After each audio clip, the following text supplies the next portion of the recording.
Hello everyone, welcome to PCS नियुक्ति पद। तो आज हम लोग फंडामेंटल राइट को अच्छे से पढ़ेंगे। और क्योंकि फंडामेंटल राइट से रिलेटेड क्वेश्चन बहुत ही ज़्यादा एग्जाम में पूछे जाते हैं, तो इसको अच्छे से पढ़ना है। अगर आप ये पूरा वीडियो देखते हैं तो आपको फंडामेंटल राइट से रिलेटेड कोई भी क्वेश्चन नहीं छूटने वाला है, क्योंकि कंप्लीट कवर कराने वाले हैं। और आपको एक टेबल दिया जाएगा जहां से आप उसको क्विकली रिवाइज करके आप एग्जाम में जाके उसको सॉल्व कर सकते हैं, तो आपको कोई दिक्कत नहीं होगा। तो आगे बढ़ते हैं। आपका चैनल हो गया है, यहाँ पे डिफरेंट डिफरेंट सब्जेक्ट के ऑलरेडी क्लासेस ऑन है। ये आपको बीपीएससी एईडीओ का कंप्लीट सिलेबस दिसंबर तक कंप्लीट करा दिया जाएगा, तो आप यहाँ से लर्न कर सकते हैं। और दिसंबर के बाद आपको कंप्लीट घटना चक्र से पीवाईक्यू सॉल्व कराया जाएगा अलग अलग सब्जेक्ट के। ठीक है, तो आगे बढ़ते हैं। अगर आपको ये कंटेंट अच्छा लगता है तो you can subscribe the channel and hit A like button. So without any further edu start करते हैं हम लोग। फंडामेंटल राइट सबसे पहले समझते हैं कि होता क्या है। फंडामेंटल राइट और राइट होता है जो कि you get it just because you are a human being, just because जो virtue of you being a human being. ठीक है, तो ये आपको फंडामेंटल राइट मिल जाते हैं। बहुत ही बेसिक राइट होते हैं जो कि किसी से छीना नहीं जा सकता है। अगर कोई फंडामेंटल राइट को छीना जा रहा है तो वो कोर्ट में जाकर के उस चीज को वो अवेल कर सकता है। वहां से कोर्ट में जाकर के वहां से उस राइट को, अपने राइट के लिए खड़ा हो सकता है। ठीक है, तो ऐसा नहीं हो सकता है कि स्टेट कोई भी गवर्नमेंट हो वो राइट को छीन सकता है। ठीक है, तो अब ये जो राइट है कहाँ पे मेंशन है कॉन्स्टिट्यूशन में, ये आपका पार्ट 3 में मेंशन है। और कहाँ से कौन कौन से आर्टिकल इसमें कवर होते हैं, तो 12 से 35 जितने भी आर्टिकल हैं ये आपके फंडामेंटल राइट से रिलेटेड होते हैं, इसमें कवर हो जाते हैं। ठीक है, तो अब 12 से लेकर 35 तक अब ये जितने भी फंडामेंटल राइट है ये आपको याद होने चाहिए। तो अब आप याद तो पूरा ऐसे रट नहीं सकते, तो आपको क्या मैं बताऊंगा कि आपको कीवर्ड ध्यान में रखना है, और मैं कीवर्ड बता दूंगा तब आपको कोई दिक्कत नहीं होगा। तो आगे बढ़ते हैं। तो सबसे पहला जो हमारा, और एक और चीज बता दूं यहाँ पे कि फंडामेंटल राइट को ही बोला जाता है मैग्ना कार्टा ऑफ इंडिया। ठीक है, Magna carta of India, Magna carta of India. ये मैग्ना कार्टा ऑफ इंडिया का, मैग्ना कार्टा एक जैसे फंडामेंटल राइट जैसा ही था। ये कहाँ पे था? इंग्लैंड में था।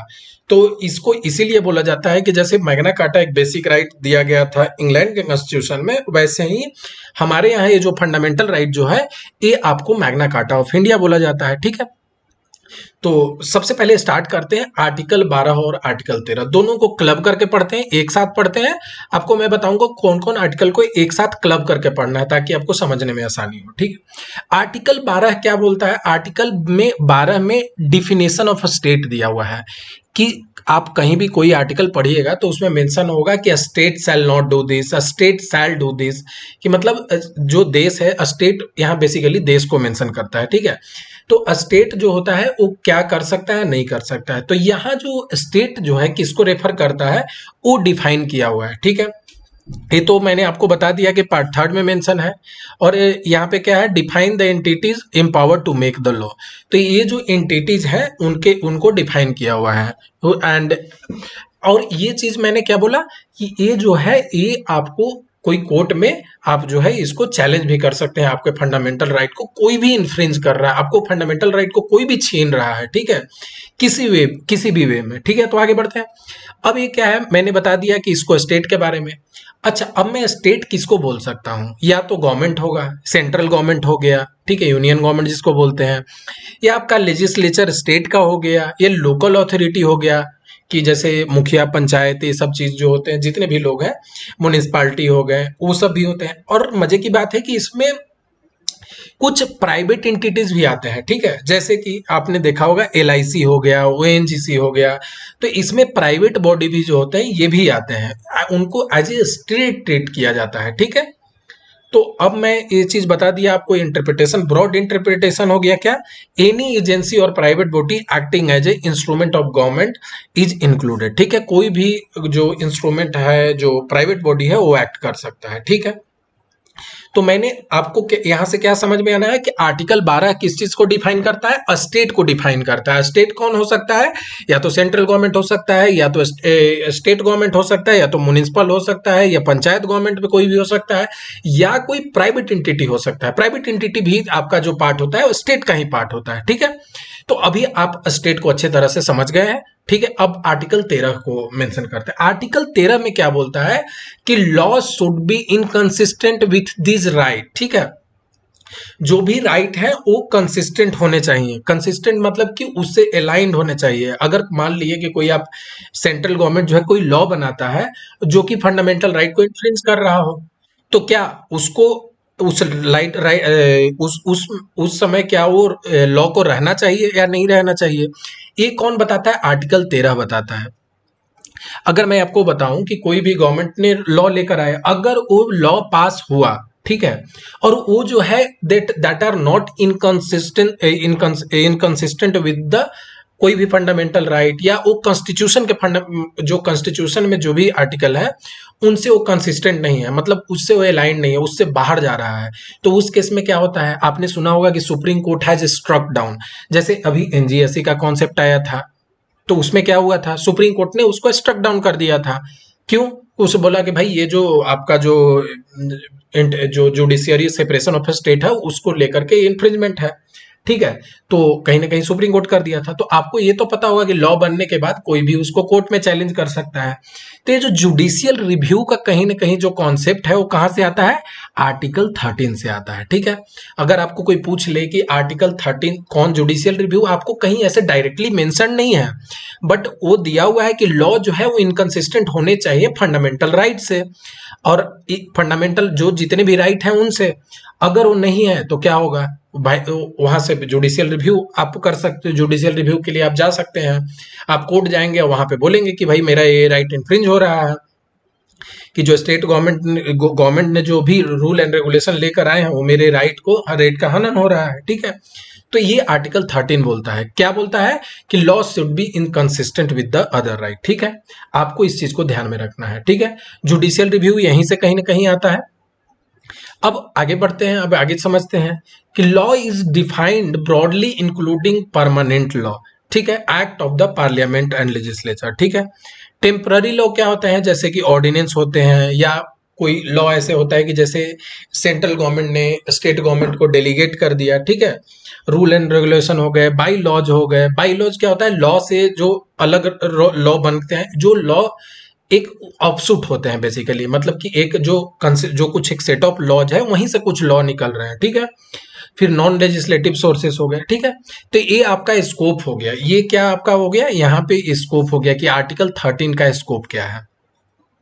उसके बाद क्या होता है कि आर्टिकल 13 में कि ये आपको मैंने बता दिया कि ये कहीं भी एक्सप्लिसिटली, मतलब क्या, एकदम कहीं पे ऐसे डायरेक्टली मेंशन नहीं है, बट जो उसमें लैंग्वेज यूज किया उससे यही पता चल रहा है कि ये जुडिशियल रिव्यू की बात कर रहा है। डॉक्ट्रिनल जुडिशियल रिव्यू का अगर आपसे पूछा जाए कि कहाँ से किस आर्टिकल में मेंशन्ड है या किस आर्टिकल से सोर्स से ड्रॉ करता है, तो आप क्या बोलेंगे? आर्टिकल 13। ये आपको ध्यान में रखना, एग्जाम में पूछे जाते हैं। आगे बढ़ते हैं। एक constitutional amendment can be challenge if it violets the basic structure of the constitution. देखिए, मैं अभी आपको बता देता हूं कि जब आगे हम लोग डिफरेंट डिफरेंट अमेंडमेंट पढ़ेंगे, जो सुप्रीम कोर्ट जो है अलग अलग लॉ, अलग अलग बेंचेज के द्वारा जो उसमें चेंजेज हुए हैं, तो वहां पे मैं कंप्लीट बताऊंगा कि आपका बेसिक स्ट्रक्चर कैसे आया था, ठीक है। अभी के लिए आप ये समझ लें कि आपने सुना होगा कि बेसिक स्ट्रक्चर जो होता है कब आया था? 1973 में केशवानंद भारती केस के समय आया था, जो कि 24 अप्रैल को लागू हो गया था। मतलब उसी समय जो है डॉक्ट्रिन ऑफ बेसिक स्ट्रक्चर आया था, कि मतलब कोई भी फंडामेंटल राइट जो बेसिक स्ट्रक्चर ऑफ कॉन्स्टिट्यूशन है that can not B change, ठीक है, इन एनी गिवन सिचुएशन, ठीक है। तो ये आपका बताता है बेसिक राइट। अब यहाँ पे क्या मेंशन है कि constitutional amendment can be challenge if it violate the basic structure of the constitution. देखिए, यहाँ पे कहीं ये मेंशन नहीं है। अब जो अमेंडमेंट हो के जो चीजें बनी है, वहां पे ये मेंशन नहीं है कि if it violate the fundamental right, ये मेंशन है कि if it violate the basic structure of the constitution. और जितने भी फंडामेंटल राइट है कहीं ना कहीं वो बेसिक स्ट्रक्चर के पार्ट है ही, ठीक है। तो जब आप बेसिक स्ट्रक्चर बताऊंगा तो आपको समझ में आएगा कि बेसिक स्ट्रक्चर में क्या क्या बेसिक स्ट्रक्चर होता है कॉन्स्टिट्यूशन का, ठीक है। उसको कोई भी गिवन सिचुएशन में that can not be changed, ठीक है। अभी तक आपने आर्टिकल 12 और 13 को अच्छे से समझ लिया है। आगे बढ़ते हैं। अब देखिए, अब 12-13 समझ गए, ये दो मैंने क्लब करके बोला था। अब क्या होता है कि अब मैं कुछ आर्टिकल का ग्रुप बनाया हुआ हूं। जैसे आर्टिकल 14 से 18 हो गए, 19 से 22 हो गए, 23 से 24 हो गए, 25 से 28 हो गए, और 29-30 हो गए, और एक आर्टिकल 32 हो गए, ठीक है। ये इतने आर्टिकल जितने भी दिए हुए हैं इसको मैंने क्लब किया हुआ है। अब जब आपका एग्जाम होगा तो ये टेबल लेकर जाना है और आपको याद करके रखना है। मैं नहीं बोल रहा हूँ कि चीटिंग करना है, बट आपको इसको देखना है बार बार, क्योंकि रिवाइज करने में आपको जितने भी आर्टिकल यहाँ मेंशन है, ठीक है, तो मैंने इसलिए इसको बनाया है। अब देखिए, आपको छह छह जितने भी छह पार्ट में इसको मैंने तोड़ दिया है। तो राइट टू इक्वालिटी जो है आर्टिकल 14 और 18 के बीच में है। आर्टिकल 14 और 18 के बीच में क्या है? Right to equality. 19 से 22 क्या है? Right to freedom. 23-24 क्या है? Right against exploitation. 25 से 28 क्या है? Freedom of religion. 29-30 क्या है? Cultural and educational right. और 32 जो होते हैं वो क्या है? Constitutional remedy. कॉन्स्टिट्यूशनल रेमेडी आपको किस में दिया हुआ है? आर्टिकल 32 में दिया हुआ है, ठीक है। तो ये आपको मैंने क्लब कर दिया। आप जब मेमोराइज करें तो किसको? Right to equality, right to freedom, right against exploitation, right to freedom of religion, cultural and educational right and right to constitutional remedy. आपको 6 पार्ट में मैंने तोड़ के दे दिया है। अब एक एक करके समझते हैं। देखिए, आपको ये मैं आगे कंप्लीट इसको डिस्कस करने वाला हूँ। 14 हो गया, 15 हो गया, अलग अलग डिस्कस करूंगा, ठीक है। तो आपको घबराना नहीं। ये आपको मैंने इसलिए यहाँ पे दे दिया है ताकि आपको एक बेसिक फ्रेमवर्क पता चल जाए और आपको रिवीजन करने में आसानी हो। जैसे इक्वालिटी, इक्वालिटी बिफोर लॉ, ठीक है। एक कौन किस में दिया हुआ है कि लॉ के नजर में जितने भी लोग हैं सब बराबर है। या तो देश के प्राइम मिनिस्टर है, या तो देश के प्रेसिडेंट है, या कोई एक गरीब किसान है, सब लोग कहीं ना कहीं लॉ के नजर में सेम है। किसी को ऐसा नहीं होगा कि किसी को cut above the rest treat किया जाएगा, कि मतलब एक जो है सबसे ऊपर है, बाकी लोग नीचे है, ठीक है। तो लॉ के नजर में आपने सुना भी होगा कानून अंधा होता है, तो वो बेसिकली वही था कि मतलब लॉ जब देखता है तो सबको एक बराबर देखता है। तो right to equality before law किसमें मेंशन है? आर्टिकल 14 में। प्रोहिबिशन ऑफ डिस्क्रिमिनेशन, अगर कोई आपको डिस्क्रिमिनेट करता है तो आप बोल सकते हैं कि that is against the article 15। Article 15 में बोला हुआ है कि प्रोहिबिशन ऑफ डिस्क्रिमिनेशन, आई आप किसी को भी कास्ट, कलर, रेस, जेंडर, ठीक है ना, कोई भी टर्म्स पे, ट्राइब, किसी भी आप एक जो प्रेमिस पे, उसको आप क्या कर सकते हैं? डिस्क्रिमिनेट नहीं कर सकते हैं। ये आर्टिकल 15 से आपको राइट मिला हुआ है। 14 बोलता है कि आप सब लोग लॉ के नजर में एक है। 15 क्या बोलता है? प्रोहिबिशन ऑफ डिस्क्रिमिनेशन, कोई भी डिस्क्रिमिनेट नहीं कर सकता है। तीसरा हो गया equality of opportunity in the public employment, कि जो भी पब्लिक एम्प्लॉयमेंट, जैसे गवर्नमेंट जो भी आपका एम्प्लॉयमेंट से रिलेटेड जॉब निकालता है, उसमें क्या है कि इक्वालिटी ऑफ अपॉर्चुनिटी होना चाहिए, कि अपॉर्चुनिटी सबको एक बराबर दिया जाना चाहिए। ऐसा नहीं होना चाहिए कि किसी एक को ज्यादा मिल रहा है, किसी एक को कम मिल रहा है, किसी को फेवर मिल रहा है। कुछ लोग का एक क्वेश्चन आ सकता है कि सर फिर जो है तो फिर रिजर्वेशन क्यों है? तो बट उसमें क्या है कि एक क्लॉज बनाया हुआ है कि जैसे जितने भी फंडामेंटल राइट हमारे पास है वो एब्सोल्यूट नहीं है। आगे बताऊंगा आपको। एब्सोल्यूट नहीं है, these are subject to certain thing. कुछ एक रीजनेबल ग्राउंड पे, कुछ एक हिस्टोरिकल ग्राउंड पे, कुछ डिस्क्रिमिनेशन पहले से हुआ है तो वो रिवर्स जो डिस्क्रिमिनेशन जो अभी अब चल रहा है तो उस बेसिस पे दिया गया है, ठीक है। तो इसके एक रीजनेबल रिस्ट्रिक्शन है, ऐसा नहीं है कि किसी को रैंडमली दिया गया, बहुत वेल थॉट आउट दिया हुआ है, ठीक है। तो अपॉर्चुनिटी इन पब्लिक एम्प्लॉयमेंट हो जाता है, ठीक है।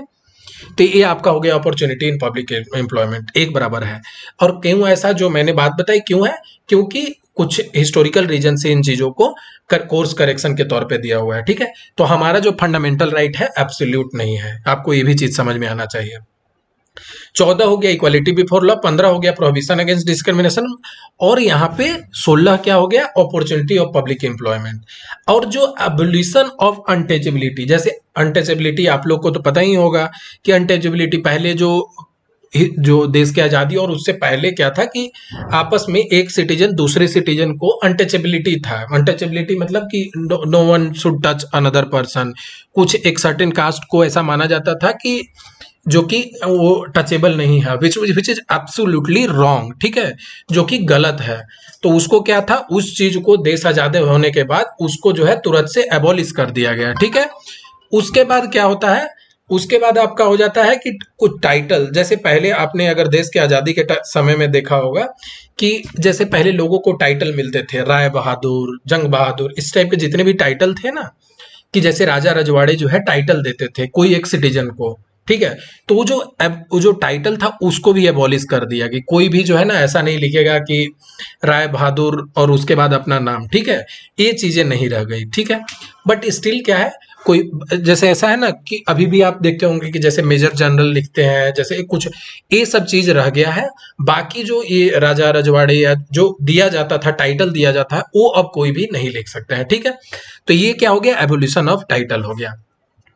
आपको मैंने 14 से 18 जो 5 आर्टिकल हैं मैंने समझा दिया, ठीक है। तो आपको कैसे ध्यान में रखना है, equality of law, discrimination, keyword ध्यान में रखना है क्योंकि पूरा नहीं ध्यान में रखना है। इक्वालिटी बिफोर लॉ 14 हो गया, डिस्क्रिमिनेशन नहीं करना है, प्रोविजन ऑफ डिस्क्रिमिनेशन 15 हो गया, 16 हो गया पब्लिक एम्प्लॉयमेंट, और 17 हो गया अनटचेबिलिटी, और 18 हो गया एबोलिशन ऑफ टाइटल। तो ये आपका राइट टू इक्वालिटी हो गया 14 से 18, ये आपको ध्यान में रखना है एज ए ग्रुप, हो गया। अब आते हैं article right to freedom, article 19 से 12, 19 से 22 सॉरी। तो 19 से 22, तो 19 से 22 में क्या है कि आर्टिकल जो 19 है उसमें 6 जो है फ्रीडम है, 6 फ्रीडम है। क्या है, राइट टू स्पीच, आप कहीं पे स्पीच दे सकते हैं। Right to form a assembly, कोई भी एक असेंबली आप बना सकते हैं, असेंबली जो है ना असेंबल हो सकते हैं। जैसे आपने वहां पे देखा होगा कि जब जलियांवाला बाग हुआ था तो वहां पे क्या था, असेंबल होने का उस समय राइट नहीं था, वहां पे लोग असेंबल हुए थे, उसके बाद क्या हुआ था, फायरिंग हो गया था, ठीक है। तो वो क्या है, हम लोग को क्या मिला, राइट टू फॉर्म असेंबली, मतलब हम लोग एक साथ इकट्ठा हो सकते हैं, आप फ्री स्पीच बोल सकते हैं जो आपके कॉन्सेंस या मन में आ रहा है। एसोसिएशन, एसोसिएशन मतलब कि जैसे आप एसोसिएशन बना सकते हैं, जैसे होता है ना, आप ट्रेड यूनियन एसोसिएशन हो गया, या एग्रीकल्चर से रिलेटेड एसोसिएशन होता है। आप हमेशा न्यूज में देखते होंगे कि इस एसोसिएशन ने प्रोटेस्ट किया है गवर्नमेंट के खिलाफ, ठीक है। तो आप एसोसिएशन कर बना सकते हैं। उसके बाद राइट टू मूवमेंट, कि मैं अगर बिहार का हूं तो मैं तमिलनाडु में भी जाके रह सकता हूं, that is right to movement. Residence, वहां जाके घर ले सकता हूं, ठीक है। प्रोफेशन, कोई भी प्रोफेशन चूज कर सकता हूं, टीचर बन सकता हूं, कोई भी प्रोफेशन मैं चूज कर सकता हूं, किसी को यहाँ पे प्रोविजन नहीं है। तो आर्टिकल 19 में क्या है, 6 फ्रीडम हमको मिले हुए हैं, ठीक है। स्पीच हो गया, असेंबली हो गया, एसोसिएशन हो गया, मूवमेंट हो गया, रेसिडेंस हो गया, और प्रोफेशन हो गया। आप बोल सकते हैं, असेंबली कर सकते हैं, एसोसिएशन बना सकते हैं, मूवमेंट कर सकते हैं, रेसिडेंस हो गया, कहीं रह सकते हैं दूसरे जगह में, और कोई भी प्रोफेशन को चूज कर सकते हैं। तो ये मैंने आपको कंप्लीट जो है 6 राइट बता दिए। अब आगे बढ़ते हैं। उसके बाद आता है प्रोटेक्शन अगेंस्ट कन्विक्शन, ठीक है। प्रोटेक्शन अगेंस्ट, ठीक है। तो कन्विक्शन क्या हो गया, प्रोटेक्शन अगेंस्ट कन्विक्शन मतलब कि कोई भी किसी को भी अनफेयरली ट्रीट ना हो, इसके कारण से ये जो हमारा आर्टिकल है प्रोटेक्शन अगेंस्ट कन्विक्शन दिया हुआ है। इसमें आपको मैं 2-3 चीजें अलग से बताऊंगा। जैसे एक होता है कि सेल्फ इंक्रिमिनेशन नहीं हो सकता है, दूसरा हो गया डबल जियोपार्डी नहीं हो सकता है, ठीक है। तो ये सब जितने भी कॉन्सेप्ट है आगे मैं कंप्लीट डिटेल में डिस्कस करूंगा। अभी फिलहाल के लिए क्या समझना है कि अनफेयर ट्रीटमेंट ना हो किसी के साथ, ठीक है। तो इसके लिए है protection against conviction. Life and personal liberty, ये आप आर्टिकल 21 है, बहुत ही ज्यादा इंपॉर्टेंट है। लाइफ एंड पर्सनल लिबर्टी, कि आपको पर्सनल लिबर्टी हो और आपको राइट टू लाइफ हो, इससे ही बहुत सारे राइट निकलते हैं। आज आगे आप जब पढ़िएगा तो इससे बहुत सारे राइट निकलेंगे, ठीक है। राइट टू एजुकेशन निकलेगा, जैसे देखिए यहाँ पे right to elementary education 21A में दिया हुआ है, ठीक है। तो ये जो right to life and personal liberty है बहुत ही इंपॉर्टेंट है, बिकॉज ये बहुत सारे राइट को जन्म देता है, यहाँ से बहुत सारे राइट निकलते हैं, ठीक है। अब जैसे अब right to life and personal liberty है, ठीक है, राइट टू लाइफ है, और दिल्ली में अगर आप देख रहे हो कि बहुत ज्यादा पॉल्यूशन है, तो आप क्या बोल सकते हैं कि भाई ये तो राइट टू लाइफ तो है ही नहीं, कि जब ये पॉल्यूशन है और यहाँ लोग बीमार पड़ेंगे पॉल्यूशन से, तो that is not the right to life, ठीक है। तो ये कोई कोर्ट में का चैलेंज कर सकता है। तो क्या राइट टू लाइफ से बहुत सारे जो लॉ है वो निकलते हैं, इसलिए बहुत इंपॉर्टेंट है, इसको आपको ध्यान में रखना है। पांचवा जो इस पार्ट का दिया हुआ है वो क्या है, protection against arrest and detention. अब किसी का इलीगल डिटेंशन ना हो, ठीक है, कि ऐसा ना हुआ कि कोई भी अगर गवर्नमेंट जो है डिसाइड करता है कि I will put somebody behind the bar, तो नहीं कर सकता है, उसको एक जुडिशियल प्रोसेस के थ्रू जाना पड़ेगा। उस चीज के लिए क्या है, protection against arrest and detention, ठीक है। तो जो भी अरेस्ट एंड डिटेंशन होगा उसको प्रोटेक्ट करता है, इलीगल जो भी होता है, ठीक है। आपका 20 क्या हो गया, अनफेयर ट्रीटमेंट से बचने के लिए, ये हो गया इलीगल डिटेंशन वगैरह से चीज बचने के लिए। तो आपको इन चीजों को एक एक कीवर्ड से ध्यान में रखना है, ठीक है। तो ये मैं राइट टू इक्वालिटी बता दिया, राइट टू फ्रीडम बता दिया। अब आ जाते हैं right to freedom, right against exploitation, कि जैसे traffic in the human being and force labour, कि आप फोर्स लेबर किसी से नहीं करा सकते। जैसे हिंदी में बोला जाता है बंधुआ मजदूर, कि मतलब जो है ना, वो आप उसको घर में रखे हुए हैं और उसको जबरदस्ती लेबर करवा रहे हैं, कोई काम करवा रहे हैं, that you can not do. Human trafficking, इंसान का खरीद और बिक्री नहीं कर सकते हैं आप। एक कौन सा आर्टिकल में दिया हुआ है? आर्टिकल 23 से हम लोग को मिलता है।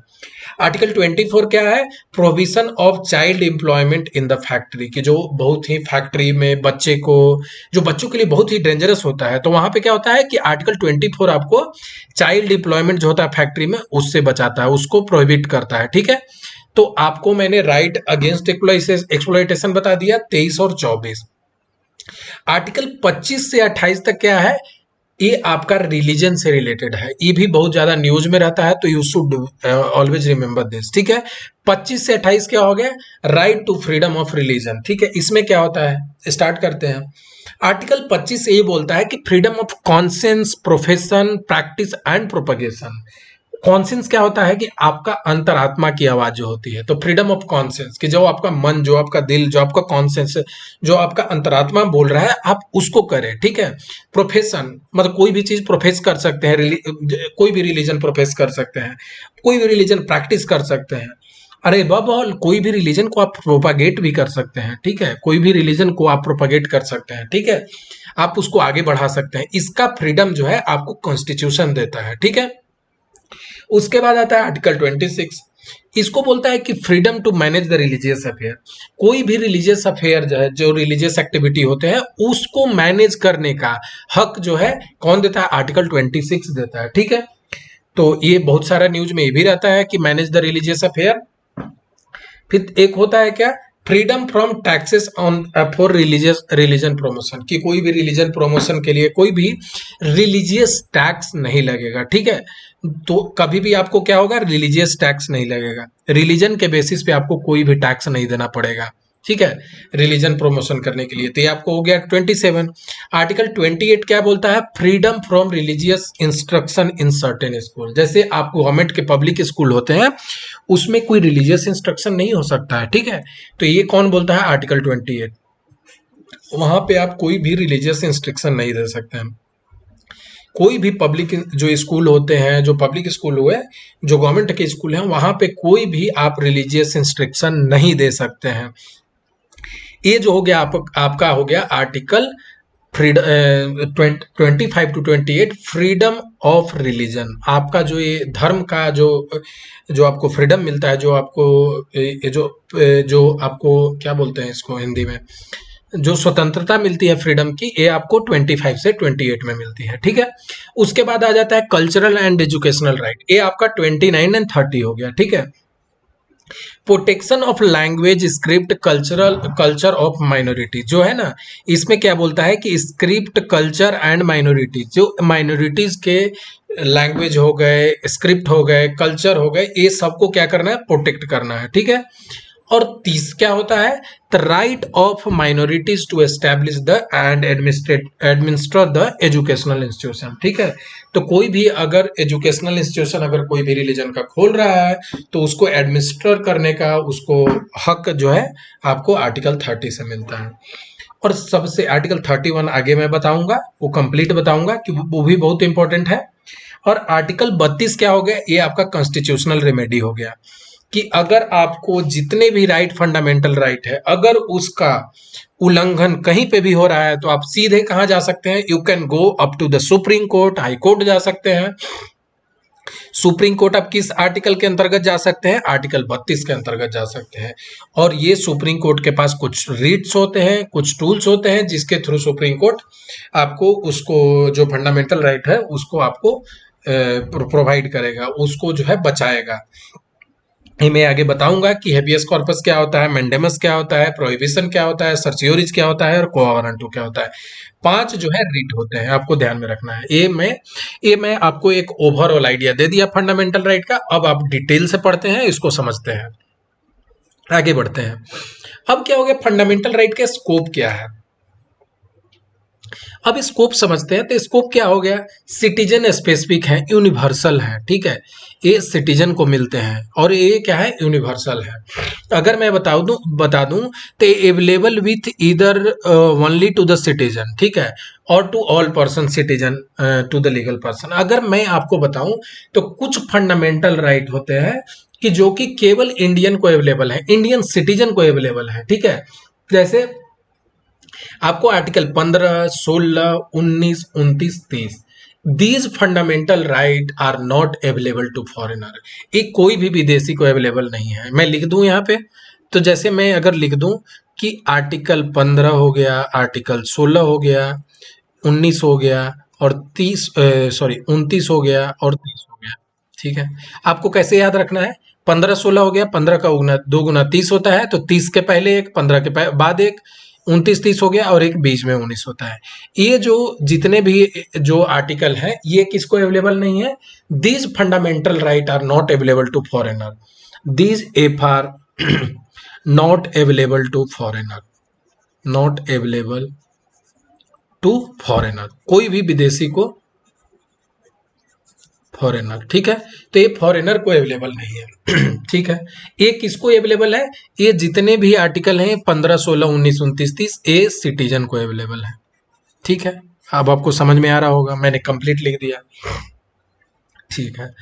अब जैसे मैंने आपको बताया था, एक और चीज मैंने बताया था कि आर्टिकल 20 और 21 को क्या हो सकता है, सस्पेंड किया जा सकता है। अगर किसी ने इमरजेंसी का अगर क्लास लगाया होगा तो उसको आइडिया होगा कि 20 और 21 जो है सस्पेंड किया जा सकता है, ठीक है। एक नहीं, 20 और 21 को सस्पेंड नहीं किया जा सकता है। आप जैसे अगर इमरजेंसी लग गया ना, तो जितने भी आर्टिकल हैं उनको हटाया जा सकता है, बट आर्टिकल 20 और 21 को नहीं हटाया जा सकता है। ये आपको आगे का स्लाइड में मिलने वाला है। तो आपको यहां से पता चल गया कि कुछ जो राइट होते हैं केवल सिटीजन को ही मिलते हैं। जैसे 15 16 19 29 30 किसको मिलेंगे, केवल इंडियन सिटीजन को मिलेंगे, ठीक है। इसका नेचर कैसा है, एक क्वालिफाइड है, नॉट एब्सोल्यूट नहीं है, ठीक है। ऐसा नहीं है कि ये जो राइट है आपके फंडामेंटल राइट है सबको, मतलब आपको एकदम से एब्सोल्यूट अवेलेबल है, ठीक है। उस पे कुछ न कुछ रिस्ट्रिक्शन लगा हुआ है, उसी को बोलते हैं क्वालिफाइड या नॉट एब्सोल्यूट, ठीक है। तो रीजनेबल रिस्ट्रिक्शन है, ठीक है। रीजनेबल रिस्ट्रिक्शन मतलब पब्लिक हेल्थ हो गया, या आप दूसरे के राइट को इन्फ्रिंज कर रहे हैं, दूसरे के राइट का आप जो है ना उल्लंघन कर रहे हैं, उस समय वो राइट आपके लिए राइट नहीं है, ठीक है। तो ये रीजनेबल रिस्ट्रिक्शन उस पर कुछ लगे हुए हैं, ठीक है। और कौन बैलेंस इंश्योर करता है, तो कोर्ट इंश्योर करता है। अगर आपका फंडामेंटल राइट पे जो रिस्ट्रिक्शन है तो वो उसको बैलेंस कौन करता है, तो वो कोर्ट करता है, ठीक है। वो आप कोर्ट में जा करके उसको अगर कोई आपका फंडामेंटल राइट लेट से जो कि किसी भी बेसिस पे उस पर रिस्ट्रिक्शन लगा रहा है तो कोर्ट में जाइएगा, तो कोर्ट जो है वो तय करेगा कि इसको रखना है या नहीं रखना है, कि उसका जो दायरा है वो क्या होगा, उसका एम्बिट जो है कितना बड़ा होने वाला है, ठीक है। तो ये कौन डिसाइड करता है, कोर्ट डिसाइड करता है। उसके बाद ये इन्फोर्स कर सकते हैं, बिल्कुल इन्फोर्स कर सकते हैं, ये जस्टिसिएबल है, ये भी आपको पूछा जाता है। जस्टिसिएबल और गारंटीड है, ठीक है। जस्टिसिएबल मतलब क्या होता है कि इसको अगर कोर्ट में लेकर के जाइएगा ना कि ये फंडामेंटल राइट मेरा इन्फ्रिंज हुआ है, तो कोर्ट जो है उसको उस पे जजमेंट देगा और उसको जो भी जजमेंट आएगा वो गवर्नमेंट पे मान्य होगा।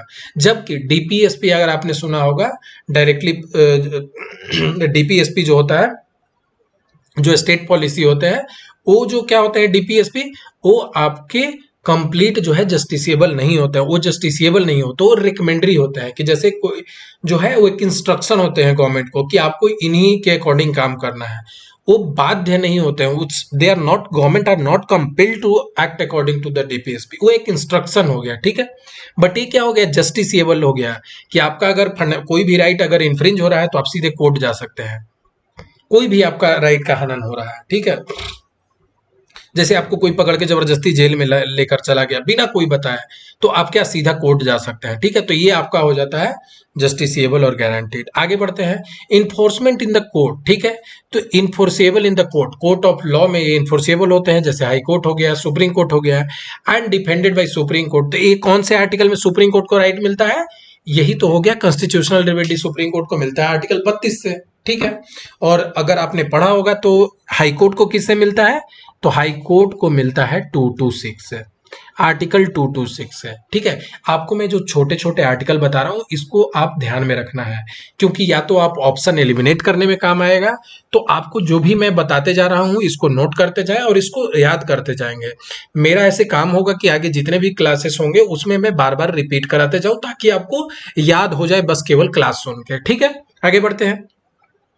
अब ये ऑपरेशन निगेटिव पॉजिटिव का मतलब क्या होता है, जैसे आपके कुछ राइट दिए हुए रहते हैं ना कि अ state shall not do this, a state जो है ये नहीं कर सकता है, ये नहीं कर सकता है, किसी का जो है ना फ्रीडम नहीं छीन सकता है।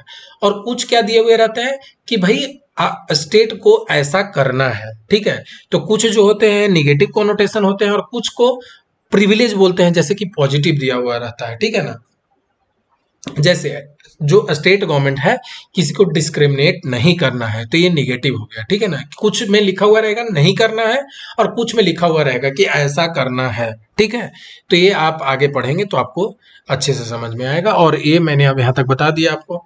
अब एक नया आर्टिकल आ गया, आर्टिकल 368, इसको भी मैं अब कंप्लीट बताता हूँ। यहाँ पे जो भी टेबल मैंने दिए हैं आपको बस केवल इसी को रेफर करना है। ठीक है, अब जैसे अमेंडेबिलिटी का बात करें कि अमेंड होने की बात हो गया, तो जैसे कोई भी नॉट परमानेंट, परमानेंट नहीं है, अमेंड किए जा सकते हैं। ठीक है, अगर उसको अमेंड किए जा सकते हैं, बिल्कुल अमेंड किए जा सकते हैं, फंडामेंटल राइट को अमेंड किए जा सकते हैं, अमेंड किए जा सकते हैं, but this can not B at the cost of basic structure of the constitution, कि आप बेसिक स्ट्रक्चर को नहीं चेंज कर सकते हैं।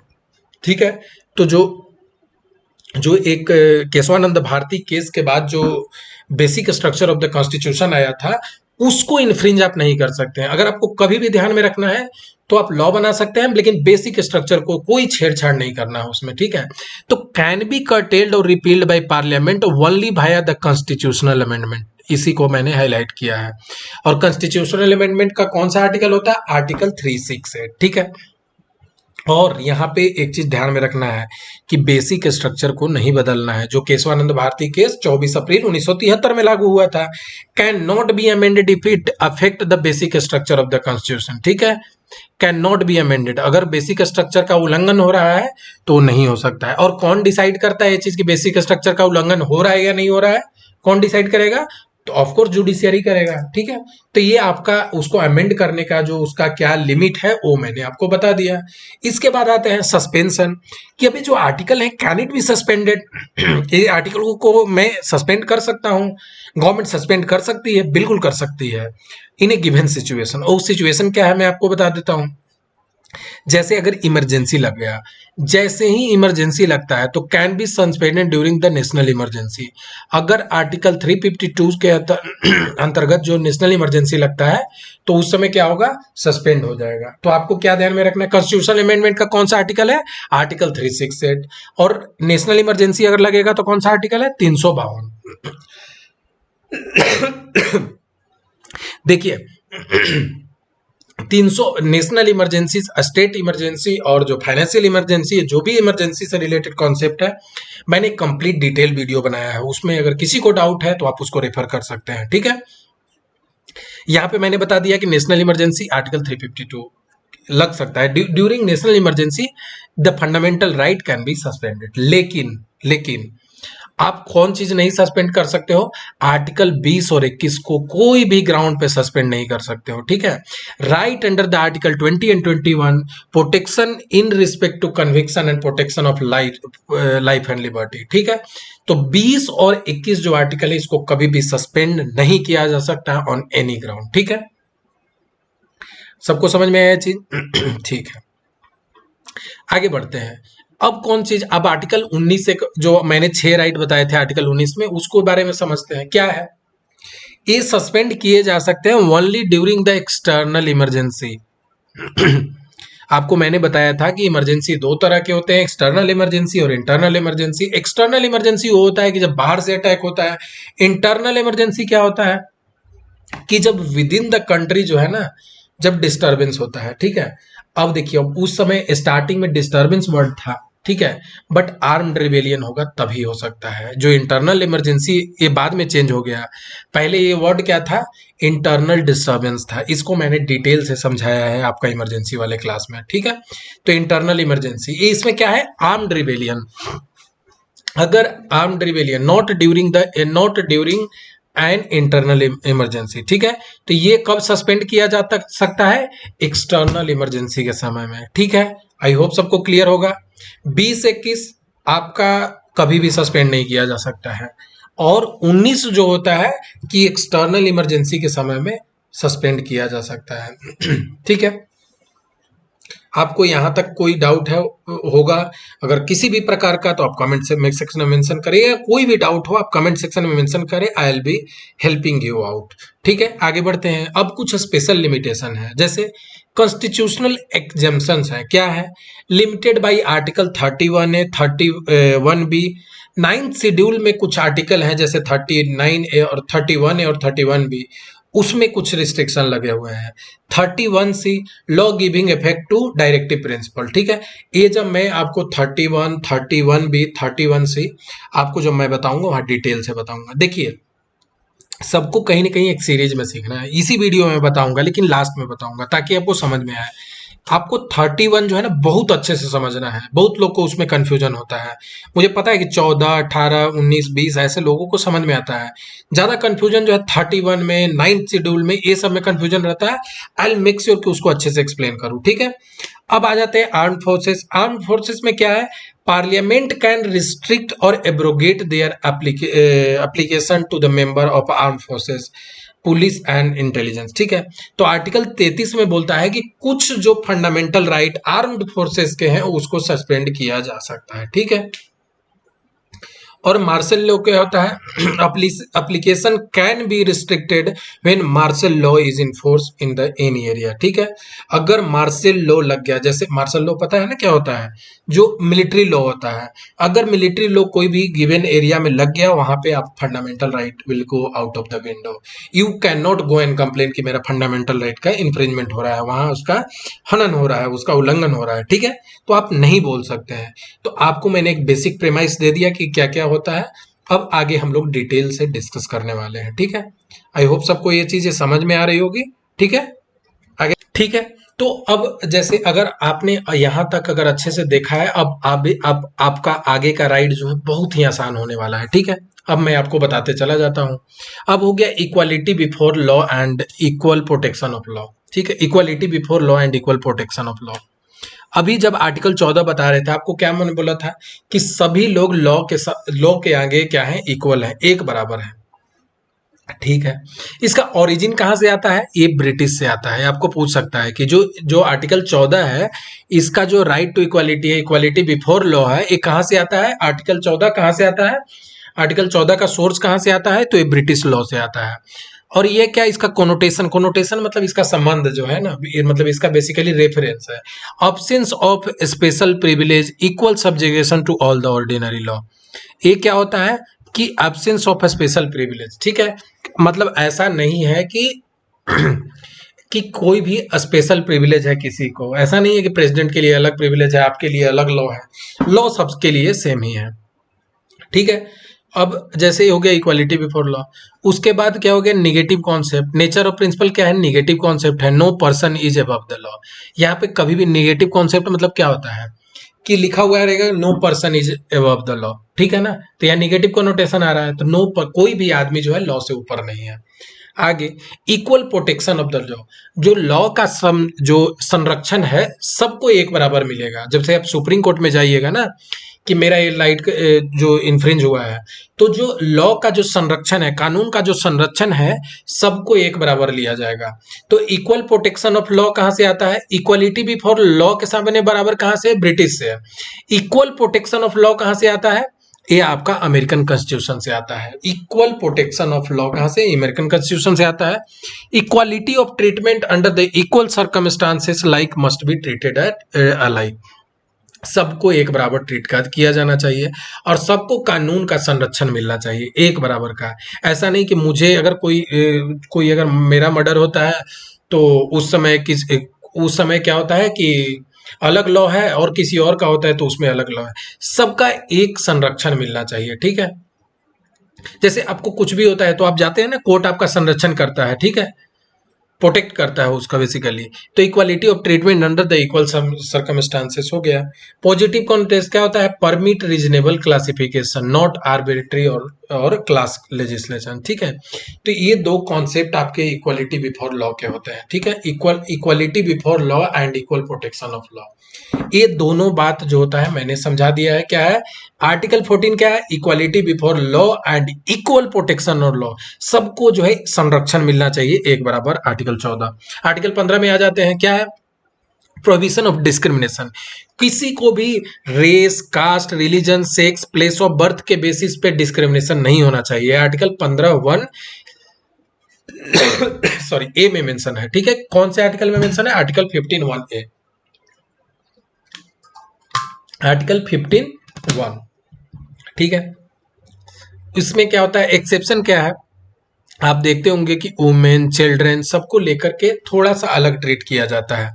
तो ये क्या हो गए? एक्सेप्शन हो गए। आप ये नहीं बोल सकते कि आपने बोला है कि किसी को भी जो है ना डिस्क्रिमिनेट नहीं किया जाएगा, बट आप वुमेन को क्यों ट्रीट अलग करते हो, बच्चे को अलग ट्रीट क्यों करते हो, ठीक है। तो अब जैसे आपने देखा होगा बिहार में ही लोकल बॉडी में क्या है? रिजर्वेशन है। आपके डिफरेंट डिफरेंट गवर्नमेंट एग्जाम में भी क्या है? वुमेन के लिए बिहार में रिजर्वेशन है। तो क्यों? क्योंकि वो थोड़ा सा दो चार कदम पीछे रह गई हैं।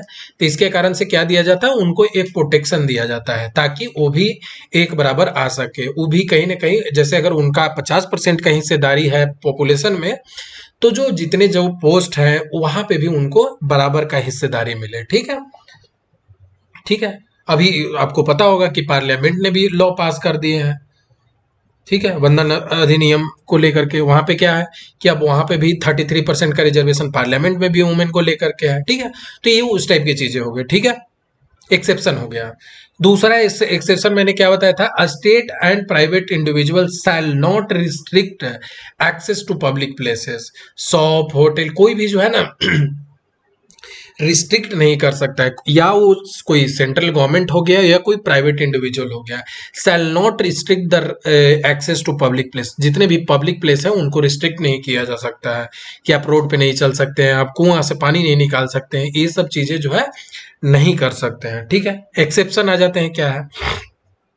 जैसे SC ST और SC BC जो होते हैं, सोशली एंड एजुकेशनली जो बैकवर्ड क्लास होते हैं, फॉर एडवांसमेंट, इनको एक अलग ट्रीट किया जाता है, ठीक है। तो ये क्या हो गया? एक्सेप्शन हो गया। एक आपने पढ़ा होगा कभी सॉरी, सुप्रीम कोर्ट जो SC ST हो गए, SC BC हो गए, एडमिशन फॉर एजुकेशनल इंस्टीट्यूशन, ठीक है, प्राइवेट और नॉन माइनॉरिटी हो गए, ठीक है। तो ये कौन सा 93rd अमेंडमेंट 2005 में ये आपको क्या मिला था? 27% रिजर्वेशन मिल गया था। किसको? OBC को, ठीक है, कोटा मिला था, ठीक है। और जो 103rd अमेंडमेंट जो हुआ था उससे 10% रिजर्वेशन किसको मिला था? जो इकोनॉमिकली वीकर सेक्शन है, ठीक है। एजुकेशनल इंस्टीट्यूशन में रिजर्वेशन, तो वो सब कब मिला था?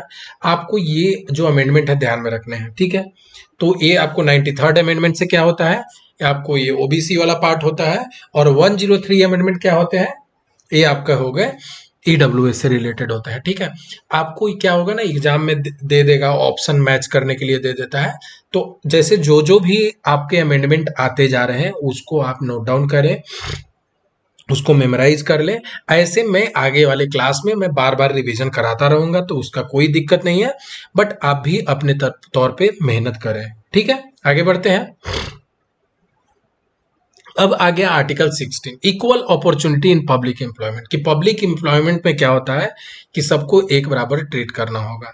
इसमें क्या है? Equality of opportunity for all the citizen, no discrimination based on religion, caste, ये आपको पार्ट हो गया, ये मैंने बताया था। अब इसके कुछ एक्सेप्शन है। रेसिडेंस, कि parliament can prescribe it for a condition for certain state job, ठीक है। आपने देखा होगा कि कहीं कहीं स्टेट जॉब में कोई रिस्ट्रिक्शन रहता है, ठीक है, रेसिडेंस के बेसिस पे, तो ये एक्सेप्शन हो गया। Backward classes, state can provide reservation for classes not adequately represented, कि जिनका रिप्रेजेंटेशन बहुत ज्यादा नहीं है उनको रिजर्वेशन दिया जाएगा, ठीक है।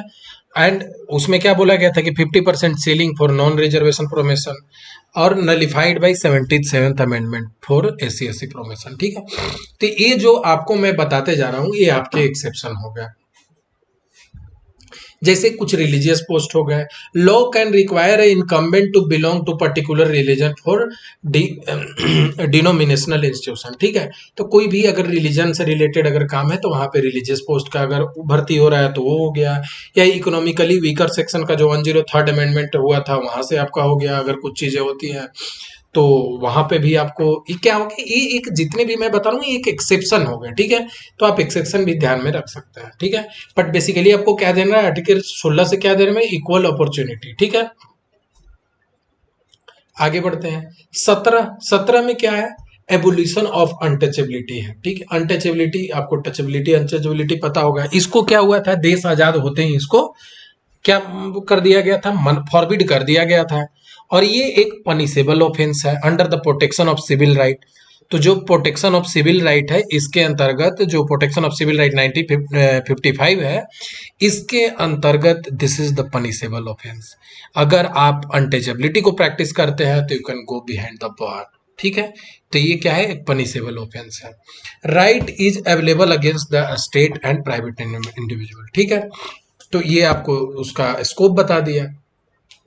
ठीक है, कोई भी, या तो स्टेट गवर्नमेंट भी जो हो गया या कोई भी एक प्राइवेट इंडिविजुअल हो गया, कोई भी डिस्क्रिमिनेट अनटचेबिलिटी को प्रैक्टिस नहीं कर सकता है। अगर कोई भी कर सकता है, you can go to the court. Article 32 के अंतर्गत आप जा सकते हैं, और आप सुप्रीम कोर्ट से, या आपको स्टेट गवर्नमेंट जाना है तो 226 आर्टिकल के अंतर्गत जा सकते हैं, और वहां पे आपको रेमेडी प्रोवाइड किया जाएगा। ठीक है, आगे बढ़ते हैं। अब हो गया एबोलिशन ऑफ टाइटल। जो मैंने बताया था राय बहादुर, ये सब जो भी टाइटल थे उसको एबोलिश कर दिया गया था, एक्सेप्ट मिलिट्री और एकेडमिक टाइटल। अगर पीएचडी है तो आप डॉक्टर लिख सकते हैं, मिलिट्री टाइटल लोग लिखते हैं, तो ये एक एक्सेप्शन हो गया। Prohibition a citizen from accepting the title from any foreign state. कि जैसे आप इंग्लैंड के, जैसे अगर आपने सुना होगा कि नाइटहुड की उपाधि मिलती थी, कैसरे हिंद की उपाधि मिलती थी, जैसे गांधी जी को मिला था, और नाइटहुड मिला था जैसे किसको, रविन्द्रनाथ टैगोर को मिला था, तो वो सब अब कोई भी एक्सेप्ट नहीं कर सकता है। ठीक है, और national award, Bharat Ratna, Padma award are not title, can not be used as a suffix. ठीक है, अब ऐसा नहीं होगा कि आप लिख सकते हो भारत रत्न और इन उनका नाम। ठीक है, आप अपना नाम लिखेंगे, ऐसा नहीं लिख सकते कि भारत रत्न अटल बिहारी वाजपेयी। ठीक है, तो आप ऐसा नहीं बोल सकते हैं, ऐसा नहीं बोल सकते हैं कि भारत रत्न डॉक्टर BR अम्बेडकर। आप केवल ऐसे नाम लिख सकते हैं। ठीक है, अब क्या होता है कि महाराजा राय बहादुर जो पहले टाइटल चलता था, इसको क्या कर दिया गया था, बैन कर दिया था। तो ये आपका एवोल्यूशन ऑफ टाइटल हो गया। ये आपको कंप्लीट आर्टिकल 18 हो गया। 14, 15, 16, 17, 18 ये मैं डिस्कस कर दिया हूं। आगे बढ़ते हैं। 12, 13 ऑलरेडी डिस्कस कर दिया था। अब आपको समझना है आर्टिकल 19, बहुत ही इंपॉर्टेंट है। ये क्या हो गया कि स्पीच एंड एक्सप्रेशन, कि भाई आप कुछ बोल सकते हो, आप अपने बात को एक्सप्रेस कर सकते हो। ठीक है, तो ये इससे क्या क्या जो राइट है ये आते हैं। जैसे आपने देखा होगा प्रेस का फ्रीडम होता है, वो मिलता है। राइट टू नो, कि भाई मुझे जानने का हक है। जैसे अपने 2005 में जो आया था कि RTI कर सकते हैं, ठीक है, राइट टू नो है ना, तो उसमें क्या था, वो भी इसी आर्टिकल से राइट टू, जो आपको राइट टू नो हो गया वहां पे। राइट टू टेलीकास्ट, कि कोई भी चीज टेलीकास्ट कर सकते हैं। फ्रीडम ऑफ साइलेंस, कि मैं चुप हो सकता हूँ। राइट टू डेमोन्स्ट्रेशन, ठीक है। नो राइट टू स्ट्राइक, आप ऐसा नहीं हो कि मतलब किसी को स्ट्राइक करने का राइट नहीं है, बट आप डेमोन्स्ट्रेट कर सकते हैं। ठीक है, ये आपके इतने सारे राइट हैं। ठीक है, अब कुछ ग्राउंड रीजनेबल रिस्ट्रिक्शन, आपको आपको जितनी भी चीजें पढ़ेंगे वहां पे कुछ न कुछ एक्सेप्शन आएगा, क्योंकि आपके कोई भी राइट एब्सोल्यूट नहीं है। ठीक है, देखिए कहीं ना कहीं आप देखिएगा कि जो फ्रीडम ऑफ एक्सप्रेशन है इंडिया में थोड़ा सा आपको कम मिलेगा, यहाँ पे रिस्ट्रिक्शन ज्यादा मिलता है। अगर आप उसको अमेरिकन के राइट से अगर कंपेयर करेंगे तो वहां जो है क्लोज टू एब्सोल्यूट राइट है। आई विल नॉट से कि बहुत ज्यादा, वहां पे भी एब्सोल्यूट राइट नहीं है, there is reasonable restriction, but India में बहुत ज्यादा रिस्ट्रिक्शन है। ठीक है, ठीक है। अब दूसरा हो गया क्या, ये सब आपके जो आर्टिकल 19 के अंतर्गत आते हैं। असेंबली, कि आप पीसफुली जो है विदाउट आर्म असेंबल हो सकते हैं, पब्लिक मीटिंग कर सकते हैं। जैसे आप अगर बिहार के हो तो गांधी मैदान में जाके कोई भी मीटिंग कर सकते हैं, कोई भी प्रोसेशन निकाल सकते हैं, मस्ट बी पीसफुल, अनआर्म्ड होता है। बट यहाँ पे भी आपको कहीं ना कहीं जो है लोकल एडमिनिस्ट्रेशन से पहले जो है परमिशन लेना पड़ता है, ठीक है। अगर आप कभी फॉलो किए होंगे कुछ चीज़ों को वहाँ से रिलेटेड, तो आपको आइडिया होगा कि वहाँ एक परमिशन लेना पड़ता है कि I want to do here the public gathering protect. वो चीज़ें होती है कि ताकि वहाँ पे जो लॉ एंड ऑर्डर है अच्छे से चल सके, ठीक है। तो ये आपका किस में आता है, सेकेंड पार्ट में आता है, ठीक है। और ये क्या होता है, पब्लिक एंड ऑर्डर के बेसिस मेंटेनेंस के लिए ये आपको रिस्ट्रिक्ट किया जा सकता है। आप ऐसा नहीं बोलेंगे कि नहीं, अगर अगर मान लिया वहाँ का लोकल अथॉरिटी या कोई भी डिसाइड करता है कि आपका यहाँ जो प्रोटेस्ट करने से कोई बहुत ही अनरेस्ट हो सकता है, कोई जो है वायलेंस हो सकता है, मारकाट हो सकता है, तो इसको मना भी किया जा सकता है। ये आपके रिस्ट्रिक्शन हो गए। आगे बढ़ते हैं। एसोसिएशन, कि जैसे आप पॉलिटिकल पार्टी बना सकते हैं, क्लब बना सकते हैं, ट्रेड यूनियन बना सकते हैं। तो ये सब जो है ना इंक्लूड द निगेटिव राइट, ठीक है, नॉट टू ज्वाइन, ठीक है। तो ये सब चीजें जो है आप पॉलिटिकल, ये जो आप एसोसिएशन है ये सब बना सकते हैं, ठीक है। उसके बाद क्या है, अब जैसे पब्लिक ऑर्डर हो गया, मोरालिटी हो गया, ठीक है। और ये जो होते हैं इस चीज में क्या होता है कि हेल्थ एंड सैनिटेशन हो गया, पब्लिक ऑर्डर हो गया या मोरालिटी हो गया, इस ग्राउंड पे आपको इसको रिस्ट्रिक्ट किया जा सकता है। या सोवरेनिटी और इंटीग्रिटी जो है उससे भी अगर कोई अगर प्रॉब्लम, जैसे अगर देश पे ही अगर उस चीज को करने से अगर हमला होगा, एस एंड आई का मतलब ये आपको क्या लिखा हुआ है, सोवरेनिटी एंड इंटीग्रिटी। देखिए आपको यहाँ ऊपर में मेंशन किया हुआ है, इसलिए मैंने बार बार मेंशन नहीं किया, ठीक है। और ये आपके चीजें हो गए, ठीक है। तो ये सब आपके रिस्ट्रिक्शन हो गए। फिर मूवमेंट, कि आपको मैंने बोला था कि मैं अगर बिहार का हूं तो तमिलनाडु में भी जाके रह सकता हूं। तो ये प्रमोट द नेशनलिज्म, ये क्या होता है, नेशनलिज्म को प्रमोट करता है, कहीं पे भी आप मूव कर सकते हैं। Interest of general public, protection of scheduled tribe, ठीक है। तो आप अगर आपको मैंने शेड्यूल्ड ट्राइब से भी रिलेटेड जो है, जब आपका क्लास एक करा रहा था, कौन सी क्लास में, दूसरी क्लास में मैंने पॉलिटी की, ये आपको डिटेल समझाया हूँ, ठीक है।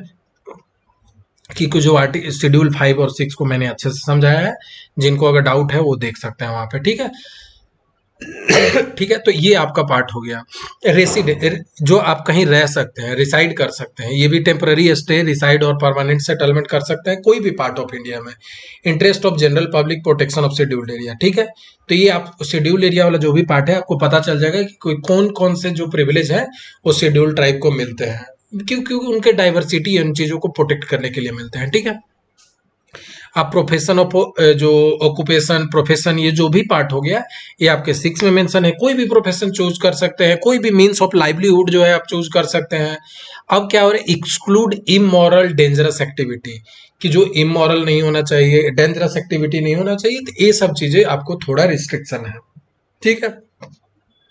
अगेन जो आपको जितने भी रिस्ट्रिक्शन है यहाँ पे आपको मेंशन किए हुए हैं, ठीक है। आगे बढ़ते हैं आर्टिकल 20। अब जैसे यहाँ पे 3 आर्टिकल 20 में बहुत लोगों को कंफ्यूजन होता है। आपको 20 जैसे ही कोई बोले आपको ध्यान में रखना है क्या होता है, protection in respect to conviction for offence. कोई भी ऑफेंस जो होता है उससे जो कन्विक्शन होता है उससे आपको प्रोटेक्शन मिलता है। इसमें 3 चीज दिया हुआ है, नो एक्स पोस्ट फैक्टो, दूसरा नो डबल जियोपार्डी, और तीसरा नो सेल्फ इंक्रिमिनेशन। इसका मतलब क्या होता है, अगर नो एक्स पोस्ट फैक्टो है, लॉ है, can not B convicted for given greater penalty retrospectively for criminal act. कि अगर जो है, अगर आप क्या कर सकते हैं कि उसको जो है ना, ऐसा नहीं हो सकता कि जो लॉ बना हुआ था 5 साल का और आपने लॉ को चेंज कर दिया और रेट्रोस्पेक्टिवली आप उस पर लॉ लगा दिया, ठीक है। कि जैसे जिस टाइम उसने क्राइम किया था उस समय उसका जेल, जैसे जेल का प्रावधान कितना था, अगर 5 साल का था तो तभी 5 साल का होगा। ऐसा नहीं हो सकता है कि आप लॉ चेंज कर दिए और 10 साल का कर दिया फिर 10 साल का उसको 10 साल के ऑफेंस में जेल के अंदर डाल दिए। This can you can not do, no ex post facto, ठीक है। तो ग्रेटर पेनल्टी जो है रिस्पेक्टिवली फॉर क्रिमिनल एक्ट, ठीक है, क्रिमिनल एक्ट के लिए नहीं कर सकते हैं आप। क्या हो गया, अगर आप टैक्स से रिलेटेड चीजें हो जाती हैं बट क्रिमिनल में नहीं होगा। Applies only to criminal law not to civil law. जैसे मैंने आपको बताया, तो आपको जो है सिविल और टैक्स लॉ को रेट्रोस्पेक्टिवली भी अप्लाई किया जाता है, ठीक है। तो नो एक्स पोस्ट फैक्टो, ठीक है, हो गया। दूसरा, no double jeopardy, can not be prosecuted and punish for the same offence more than once. एक ऑफेंस के लिए दो बार आप उसको पनिश नहीं कर सकते हैं, ठीक है, कि अगर वो सेम ऑफेंस किया है तो उसको दो बार पनिश नहीं कर सकते हैं आप, ठीक है। तो ये कहां से मिलता है? No double jeopardy, available only in proceeding before the court of law और जुडिशियल ट्रिब्यूनल, ठीक है। तो ये आपका हो गया कोर्ट ऑफ लॉ में सब अप्लीकेबल होता है।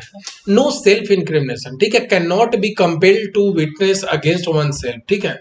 अब जैसे ऐसा नहीं बोल सकते कि आप उसको मार पीट के या किसी भी तरह से उसको ये नहीं बोल सकते तुम खुद के खिलाफ बोलो कि मैंने वो क्राइम किया है, ठीक है। ये हो गया सेल्फ इनक्रिमिनेशन, कि जो एविडेंस है वो खुद का खुद एविडेंस देना, ठीक है। ये कोर्ट ऑफ लॉ में एप्लीकेबल नहीं होता है, ओरल और डॉक्यूमेंट्री एविडेंस। ये कोर्ट ऑफ लॉ में क्या होता है? नहीं होता है। जैसे कोई अगर बोल दिया कि हाँ मैंने एक क्राइम किया है, दैट डजंट मीन कि it will stand in the court of law, it will not stand, ठीक है। तो ये आपका हो गया। applies only to criminal proceeding and does not cover the material object, ठीक है। thumb impression and blood sample and compulsory exhibition of the body, ठीक है। इसमें आप ये सब जो चीज को कवर नहीं करता है, आपको ये सब चीज के लिए कोऑपरेट करना पड़ेगा कोई भी सिटीजन को, ठीक है। तो ये आपका हो गया आर्टिकल 20। आर्टिकल 20 और 21 ये दो आपको क्लब करके देखते हैं। आर्टिकल 21 क्या है? Right to life and personal liberty, ठीक है। No person shall be deprived of his life and personal liberty, ठीक है। कि जैसे अगर मान लिए कि मुझे अमेरिका जाना है तो मुझे जो है ना जबरदस्ती कोई रोक के नहीं रख सकता है कि मुझे नहीं जाना होगा, अनलेस अगेन रिस्ट्रिक्शन कुछ न कुछ रहते हैं। तो आपको बार बार इस बात पे मैं स्ट्रेस दे रहा हूँ कि कुछ कुछ रिस्ट्रिक्शन रहते हैं, ठीक है। तो आप बोल सकते हैं कि विजय माल्या फिर कैसे बाहर चला गया, तो ऐसा नहीं होता है, ठीक है। तो राइट टू पर्सनल लिबर्टी रहता है, बट कुछ रिस्ट्रिक्शन रहते हैं।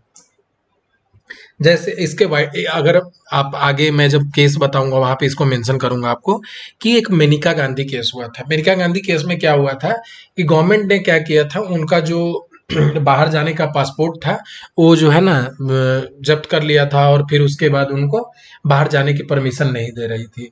तब फिर उस केस में जो है ड्यू प्रोसेस ऑफ लॉ आया था, ठीक है। और उस पे उनको मिला था क्या? छूट मिला था कि नहीं हो जा सकती है, ठीक है। देखिए इसमें दो चीजें होती है, एक होता है प्रोसीजर एस्टेब्लिश बाय लॉ, एक होता है due process of law. India में फॉलो हम लोग क्या करते हैं? Procedure establish by law. ये आपको कहीं कहीं मिलेगा, तो यह मैं आगे भी बताऊंगा। Procedure establish by law India में क्या फॉलो होता है? प्रोसीजर एस्टेब्लिश बाय लॉ, कि लॉ के द्वारा जो है प्रोसीजर अगर एस्टेब्लिश सही प्रोसीजर से अगर किया गया है तो मतलब वो अगर गलत भी लॉ है तो चलेगा। और ड्यू प्रोसेस ऑफ लॉ में क्या होता है कि अगर आपने प्रोसेस फॉलो किया है उसके बाद भी अगर किसी का फंडामेंटल राइट का हनन हो रहा है, ठीक है, तो आप क्या होगा, वो जो कोर्ट ऑफ लॉ में क्या हो जाएगा? नल एंड वॉइड हो जाएगा, ठीक है। दो होता है, अमेरिका में फॉलो क्या होता है? Due process of law. India में हम लोग मेनली फॉलो करते हैं प्रोसीजर एस्टेब्लिश ऑफ लॉ। लेकिन जब आर्टिकल 21 की बात होती है तो यहाँ पे ड्यू प्रोसेस ऑफ लॉ और procedure establish of by law दोनों को सेम ही माना जाता है, क्योंकि दोनों अप्लीकेबल होने चाहिए। क्योंकि right to life and personal liberty है, इसमें आप कुछ मतलब यहाँ पे अगर किसी का अगर फंडामेंटल राइट इन्फ्रिंज हो रहा है, दैट मीन्स कि there is no two way, कि आप यहाँ पे इस चीज को नहीं कर सकते हैं, ठीक है। ठीक है। अभी इसमें क्या क्या इंक्लूड करता है? Right to life with the human dignity. मैंने क्या आपको बताया था कि ये बहुत सारे राइट को जन्म देते हैं, जैसे ह्यूमन डिग्निटी हो गया, डिसेंट इन्वायरमेंट हो गया, कि ऐसा नहीं कि पोल्यूशन वाला इन्वायरमेंट होना चाहिए, लाइवलीहुड मिलना चाहिए, प्राइवेसी होना चाहिए, शेल्टर होना चाहिए, हेल्थ होना चाहिए, स्पीडी ट्रायल होना चाहिए, फ्री लीगल एड होना चाहिए, ट्रैवल अबॉर्ड होना चाहिए। तो आर्टिकल 21 क्या होता है? बहुत सारे राइट का जन्म देते हैं, ठीक है। तो ये आपको ध्यान में रखना है, ठीक है। ये मैंने बता दिया। एक आता है आर्टिकल 21 है, ये क्या हो गया? Right to education. A state shall provide free and compulsory education to all the children of age 6 to 14। 6 से 14 साल के बच्चे को आपको क्या देना है? एलिमेंट्री एजुकेशन, जो कंपल्सरी एजुकेशन जो है प्रोवाइड करना पड़ेगा। ये कौन से आर्टिकल में मेंशन है? आर्टिकल 21। कब ऐड किया गया था? 2002 में ऐड किया था, और 86th अमेंडमेंट से ऐड किया गया था, ठीक है। Only cover the elementary education and making it enforceable the. तो ये फंडामेंटल राइट है, ठीक है। 6 से 14 साल के बच्चे को एलिमेंट्री एजुकेशन मिलना चाहिए, ये फंडामेंटल राइट है। अभी तक मैंने 103 अमेंडमेंट बता दिया, 86 अमेंडमेंट बता दिया, और एक शायद मैंने 93 भी बताया था, 93 बताया था ना, एक 77th अमेंडमेंट भी यहाँ पे आपको बता दिया था। तो आपको जितने भी मैं अमेंडमेंट बता रहा हूँ, 19 अमेंडमेंट भी बताया था ओबीसी वाला, तो आपको जो भी अमेंडमेंट बता रहा हूँ आपको ध्यान में रखना है, ठीक है। तो आपको मैं जो डिस्कस कर रहा हूँ ये इसको नोट डाउन कर ले, और ये इसका पीडीएफ आपको टेलीग्राम चैनल पे मिल जाएगा, तो डोंट वरी अबाउट इट। ठीक है, आगे बढ़ते हैं, ठीक है। तो अब ये हो गया आपका क्या, article 22 protection against arrest and detention, ठीक है। ये आपका कोई भी आर्बिट्रेरी जो अरेस्ट और डिटेंशन अगर होता है तो उससे आपको सेफगार्ड करता है, ठीक है। अब इसमें क्या है, दो तरह के लॉ होते हैं, फर्स्ट पार्ट ऑर्डिनरी लॉ, दूसरे होते हैं प्रिवेंशन डिटेंशन लॉ, ठीक है। अब आपको कौन कौन से पार्ट में आपको क्या पॉक्स मिलने वाले हैं, किसमें क्या होने वाला है, उसको आप अच्छे से समझिए, कहाँ कहाँ अप्लाई होते हैं। अगर कोई भी पर्सन जो है arrested and detained under the ordinary law, जैसे क्रिमिनल एंड क्वासी जो क्रिमिनल नेचर होते हैं उसमें अगर अगर आप अरेस्ट हुए हो तब हो गया, एक पार्ट ये हो गया। दूसरा पार्ट, सेकेंड पार्ट कब होता है कि person arrested and detained under the prevention detention law, ठीक है। तो ये हो गया आपका, ये दूसरा लॉ हो गया, ठीक है। ये जो फर्स्ट लॉ हो गया और दूसरा लॉ हो गया, ठीक है। अब सेफगार्ड क्या होता है, सेफगार्ड समझिए दोनों में। Right to be informed on the ground of arrest, अगर कोई भी आप ऑर्डिनरी लॉ और जो क्वासी ऑर्डिनरी क्या होता है कि बेसिकली ऑर्डिनरी नहीं होता है बट उसका सेकेंड पार्ट होता है, मतलब उससे लोअर ग्रेड का होता है, ठीक है ना। क्वासी मतलब वो कंप्लीट नहीं होगा, ठीक है। आपने सुना होगा क्वासी जुडिशियरी प्रोसेस है, मतलब कि कंप्लीट जुडिशियरी नहीं है बट एक जुडिशियरी का ही पार्ट है, ठीक है। तो जैसे अगर मैं बोलूं कि कोई भी ऑर्डिनरी ग्राउंड पे वो अगर ऑर्डिनरी लॉ का इन्फ्रिंजमेंट किया है अंडर द ऑर्डिनरी लॉ, तो उसमें क्या होगा, right to be inform on informed of grounds of arrest, क्यों अरेस्ट किया जा रहा है इसको आपको बताना होगा उसको, ठीक है। दूसरा, right to consult and be defended by a legal practitioner, तो उसको जो है एक लॉयर मिलना चाहिए ताकि वो खुद को लॉयर के थ्रू डिफेंड करे, ठीक है। तो ये सब उसके सेफगार्ड है। तीसरा, right to be produced before the magistrate within the 24 hour, अगर आपको कोई भी अरेस्ट करता है ऑर्डिनरी लॉ में तो आपको उसको जो पुलिस वाला वहां पे रहेगा आपको जो अरेस्ट करेगा उसको 24 घंटा के अंदर में कहाँ पे प्रोड्यूस करना पड़ेगा, बिफोर द मजिस्ट्रेट, तो मजिस्ट्रेट के सामने उसको प्रोड्यूस करना पड़ेगा 24 घंटा के अंदर, ठीक है। अगर नहीं करेगा तो उस पर एक्शन लिया जाएगा, ठीक है। तो ये आपका राइट होता है कि आपको 24 घंटा के अंदर जो है मजिस्ट्रेट कोर्ट में आपको क्या करना पड़ेगा, उसको प्रोड्यूस करना पड़ेगा। और ये 24 घंटा है, इसमें जो ट्रैवलिंग टाइम रहता है उसको घटाना होता है, ठीक है। ऐसा नहीं है कि 24 घंटा में ट्रैवलिंग टाइम भी आ गया, ट्रैवलिंग टाइम को एक्सक्लूड कर देता है, ठीक है। आपको समझ में आ गया ये तीन चीजें।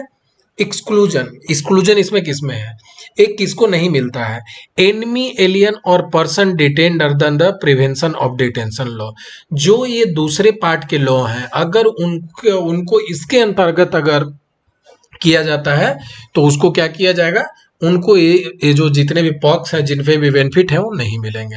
जैसे अगर आपको पता होगा कि अभी जो है वांगचुंग जो यहाँ पे लद्दाख में जो प्रोटेस्ट हुआ था तो उनको अरेस्ट किया गया है, तो उनको अरेस्ट किसके तहत किया गया, प्रिवेंशन एंड डिटेंशन लॉ के तहत किया गया है। तो ये जो पॉक्स देख रहे हैं ये जो ऑर्डिनरी लॉ के अंतर्गत मिलता है ये उनको नहीं मिलेगा, ठीक है। ये बेसिकली टेररिस्ट या बहुत बड़ा बड़ा जो अगर कोई क्राइम होता है ना उसमें ये सब चीजें लगती हैं। तो आप देख रहे होंगे कि देश में इस चीजों को लेकर के डिफरेंट डिफरेंट ओपिनियन है, ठीक है। तो ये आपको ऑर्डिनरी लॉ जो या क्वासी जो क्रिमिनल और क्वासी क्रिमिनल नेचर के होते हैं उसमें एप्लीकेबल है। तीन बात क्यों क्यों अरेस्ट किया गया है ये बताना पड़ेगा, कि आपको कोई अरेस्ट करने आ रहा है तो आप पुलिस से पूछ सकते हैं क्यों अरेस्ट कर रहे हो। दूसरा कि भाई मुझे लॉयर चाहिए, कि मेरे साथ मेरा लॉयर चाहिए कि ताकि मुझे डिफेंड करे, दूसरा हो गया। तीसरा कि 24 घंटा के अंदर अगर आपको क्या उनको क्या कर पुलिस वाले को with in the magistrate court जो है उनको प्रोड्यूस करना पड़ेगा, ठीक है। और एक्सक्लूजन में ये हो गया। अब ये क्या होता है, ground must be communicated fact against the public interest may be withhold, ठीक है। दूसरा, detainee can make a representation against the order, ठीक है। तीसरा, detention can not exceed the 3 month unless an advisory board high court report sufficient, ठीक है। अब क्या वहां पे क्या था कि 24 घंटा के अंदर, यहाँ पे आप देखिए टाइम बढ़ गया है कि कोई भी अगर प्रिवेंशन एंड डिटेंशन लॉ के अंतर्गत है तो जो डिटेंशन है 3 महीना से ज्यादा नहीं रखा जाएगा। अगर कोई एडवाइजरी बॉडी जो हाई कोर्ट बनाता है, अगर उसका रिपोर्ट अगर फाइंड आउट करता है कि जो कॉज है जो है वो सुफिशियंट नहीं है, अगर कॉज सुफिशियंट नहीं है तो उसको 3 महीना से ऊपर जेल में नहीं रखा जा सकता है, ठीक है। तो ये हो गया part available both citizen and alien, ठीक है। दो इसमें क्या हो गया, ground must be communicated fact against the public interest में बी विथहेल्ड, ठीक है। कि अगर कोई पब्लिक इंटरेस्ट से अगर उल्टा कुछ जा रहा है जिससे पब्लिक इंटरेस्ट को हानि होगा तो उसमें कुछ चीज को कम्युनिकेट नहीं भी किया जा सकता है। दूसरा, डिटेन जिसको डिटेन किया है can make a representation against the order, उसको रिप्रेजेंटेशन मिलेगा। तीसरा, ये क्या हो गया कि अगर एडवाइजरी बॉडी जो हाई कोर्ट का होता है, अगर 3 महीना के अंदर अगर उसको सुफिशियंट कॉज नहीं मानता है तो उससे को 3 महीना से ज्यादा जो है डिटेन नहीं किया जाना चाहिए, ठीक है। और ये दोनों को अवेलेबल है। तो आर्टिकल 22 अच्छे से क्लियर है। अब आ जाते हैं 23 एंड 24 की, राइट अगेंस्ट एक्सप्लॉइटेशन। जैसे आपको पता होगा कि human trafficking and force labour, ये होता है आर्टिकल 23। आर्टिकल 24 में क्या हो गया, चाइल्ड लेबर हो गया। ये प्रोहिबिट करता है, prohibit the human being selling buying, जैसे ह्यूमन बीइंग का, स्लेवरी का, किसी को खरीद बिक्री हो गया या बेगार हो गया या बॉन्डेड लेबर हो गया, ये सब का प्रैक्टिस को प्रोहिबिट किया करता है। कौन सा आर्टिकल करता है, आर्टिकल 23 करता है। इसमें भी कुछ स्कोप एंड एक्सेप्शन है। Available against the state and the private person, कोई भी नहीं कर सकता, ना ही स्टेट ना ही प्राइवेट पर्सन, ठीक है। तो दोनों को ये राइट अवेलेबल है, ठीक है। तीसरा एक्सेप्शन क्या है, a state can impose the compulsory service for public purpose, ठीक है, but without discrimination based on or religion, race and caste, ठीक है। एक्सेप्शन हो सकता है कंपलसरी सर्विसेज में, ठीक है ना, service for public purpose, public purpose के लिए, जैसे मिलिट्री सर्विस या सोशल सर्विस में ये हो सकता है। बट वहां पे क्या होगा, but without discrimination based on religion, caste and, ये हो सकता है। ये जो चीजें दी है यहाँ पे हो सकता है, एक एक्सेप्शन है, बट उसमें भी क्या होना चाहिए कि रिलीजन और रेस और कास्ट के बेसिस पे नहीं होना चाहिए। चाइल्ड लेबर का बात करें तो क्या बोलता है कि provision of employment of the children below the 14 year, 14 साल के अंदर से नहीं कर सकते हैं। माइन में काम हो गया या हजार्डस एक्टिविटी में नहीं काम कर सकते हैं। Does not prohibit the employment in harmless and in innocent work, ठीक है, enforced by law like child and adolescent labour, ठीक है, 2016 में ये आया था, ठीक है। तो ये आपका आर्टिकल 23 है, 24 हो गया, ठीक है। आगे बढ़ते हैं और डिस्कस करते हैं नेक्स्ट पार्ट को, ठीक है। तो अब हो गया कल्चरल एंड एजुकेशनल राइट। तो ये कल्चरल एंड एजुकेशनल राइट जो है, अभी हम लोग ने नहीं, सॉरी, अभी रिलीजियस फ्रीडम एक बच गया है, यहाँ पे हम लोग ने डिस्कस कर लिया 20। हाँ, अब आपका जो हो गया कि right to freedom of religion, ये बहुत ही इंपॉर्टेंट है, बहुत ज़्यादा न्यूज में रहता है, ठीक है। क्योंकि आए दिन आप सुनते होंगे कि रिलीजियस फ्रीडम का हनन हो रहा है, कोई ना कोई क्लेम करते रहता है। तो ये जो आपका 25 से 28 है, ये बहुत ही इंपॉर्टेंट है, तो आपको ध्यान से समझिएगा। आर्टिकल 25 क्या बोलता है कि freedom of conscience, profess, practice and propagate. ये आपको मैं ये जो है कीवर्ड लिख दिया हूँ यहाँ पे। कॉन्सेंस अंतरात्मा की आवाज जो होती है ना, कॉन्सेंस होता है। प्रोफेस कि कोई भी रिलीजन प्रोफेस कर सकते हैं, प्रैक्टिस कर सकते हैं और प्रोपगेट कर सकते हैं, ठीक है। इसमें क्या होता है कि इंडिविजुअल फ्रीडम हो गया। इंडिविजुअल फ्रीडम में कौन कौन हो गया, सिटीजन और नॉन सिटीजन दोनों आ गए। उसके बाद कॉन्सेंस की इनर फ्रीडम, अंदर की अंतरात्मा की आवाज है, वो क्या बोल रहा है। प्रोफेस की डिक्लेयर बिलीव कि भाई मैं ये धर्म को फॉलो करूंगा। प्रैक्टिस की जो रिचुअल होते हैं, पूजा करने का पद्धति, सब धर्मों का अलग अलग होता है, तो उसको प्रोफेस करना, प्रैक्टिस करना, ठीक है। और उसके बाद उस अगर जो टेनेट है, जो सिद्धांत है, जो टेनेट मतलब क्या होता है, टेनेट्स मतलब क्या होता है, सिद्धांत। तो जो सिद्धांत है उसको प्रोपगेट करना, बट वो कैसा नहीं होना चाहिए, no right should be forcible, मतलब जबरदस्ती किसी को आप कन्वर्ट नहीं कर सकते हैं, ठीक है। तो आप रिलीजन को क्या कर सकते हैं, फ्रीडम जो ग्रांट हुआ है आपको, इंडिविजुअल और कलेक्टिव दोनों को इसमें काउंट किया जाता है। इसमें क्या हो गया कि conscience, profess, practice and practice, ठीक है। अब इस पे क्या है, कुछ रिस्ट्रिक्शन है, हाँ, जैसे कि सब राइट पे है, यहाँ पे भी रिस्ट्रिक्शन है। जैसे कि पब्लिक ऑर्डर, कि अगर आप कुछ ऐसा एक्टिविटी कर रहे हैं जिससे पब्लिक ऑर्डर बिगड़ रहा है। मोरालिटी, हेल्थ एंड ये जो आपका एंड अदर फंडामेंटल राइट हो गए। अगर मान लिए कि आप अपना फंडामेंटल राइट को प्रैक्टिस करने के चक्कर में अगर किसी दूसरे का फंडामेंटल राइट को अगर इन्फ्रिंज कर रहे हैं, दैट मीन्स कि that will not be acceptable, that is not part of the fundamental right, ठीक है। तो कुछ वहां पे रिस्ट्रिक्शन आपको मिलेंगे वहां पे, ठीक है। State can regulate the secular activity, ठीक है, and associated with the religious practices, ठीक है, इकोनॉमिक। अब जैसे सेकुलर एक्टिविटी आपको पता ही होगा कि देखो इंडिया में जो सेकुलर का मतलब होता है कि सभी धर्मों को एक समान ट्रीट करना, ठीक है। इसका बाय एंड लार्ज मीनिंग ये होता है, किसी भी एक धर्म को प्रेफर नहीं करना, किसी एक धर्म को जो है ना ये नहीं करना, सबको एक समान दृष्टि से देखना और ट्रीट करना उनको, ठीक है। तो ये चीजें हो गई। तो ये आपका आर्टिकल 25 बताता है। 26 में क्या होता है, कुछ कलेक्टिव फ्रीडम होता है। जैसे कलेक्टिव फ्रीडम क्या होता है कि एज ए रिलीजियस ग्रुप, जैसे मान लीजिए कि कोई एक रिलीजियस ग्रुप है, छोटा सा या बड़ा कोई भी हो सकता है, उसका साइज कुछ भी हो सकता है, तो वो जो रिलीजियस डिनोमिनेशन है उनको अपने रिलीजियस इंस्टीट्यूशन को मैनेज करने का अधिकार देता है। आप जो है ना उनमें इंट्रूड नहीं कर सकते हो, ठीक है। तो इसका राइट दिया हुआ कि manage its own affair in matter of religion. आप उनको रिलीजन के मैटर में यू कैन नॉट इंट्रूड कि आपको ऐसा करना चाहिए, वैसा करना चाहिए, ये करना चाहिए, any kind of instruction you cannot go, but again like that we have certain restriction, क्या है, subject to public health and order, ठीक है, and right to manage is confined to matter of religion, ठीक है। तो जो religion के matter में ही केवल आप उसको जो जो आपको एक कलेक्टिव फ्रीडम मिलता है वो चीजों को बोलता है, ठीक है। 25 क्या हो गया, एक इंडिविजुअलिस्टिक का बात करता है कि भाई आप अपना खुद प्रैक्टिस प्रोपगेट कर सकते हैं, प्रोफेस हो गया, प्रैक्टिस हो गया, ठीक है। 26 में जो कलेक्टिव फ्रीडम होता है, जो मैनेज द रिलीजियस अफेयर, उसकी बात करता है। 27 किसकी बात करता है, फ्रीडम फ्रॉम टैक्सेशन, कि भाई आप जो है ना जो टैक्स जो है रिलीजन के बेसिस पे आप नहीं अप्लाई कर सकते हैं, कि आप अगर एक्स रिलीजन के हैं तो आपको टैक्स देना पड़ेगा, ठीक है।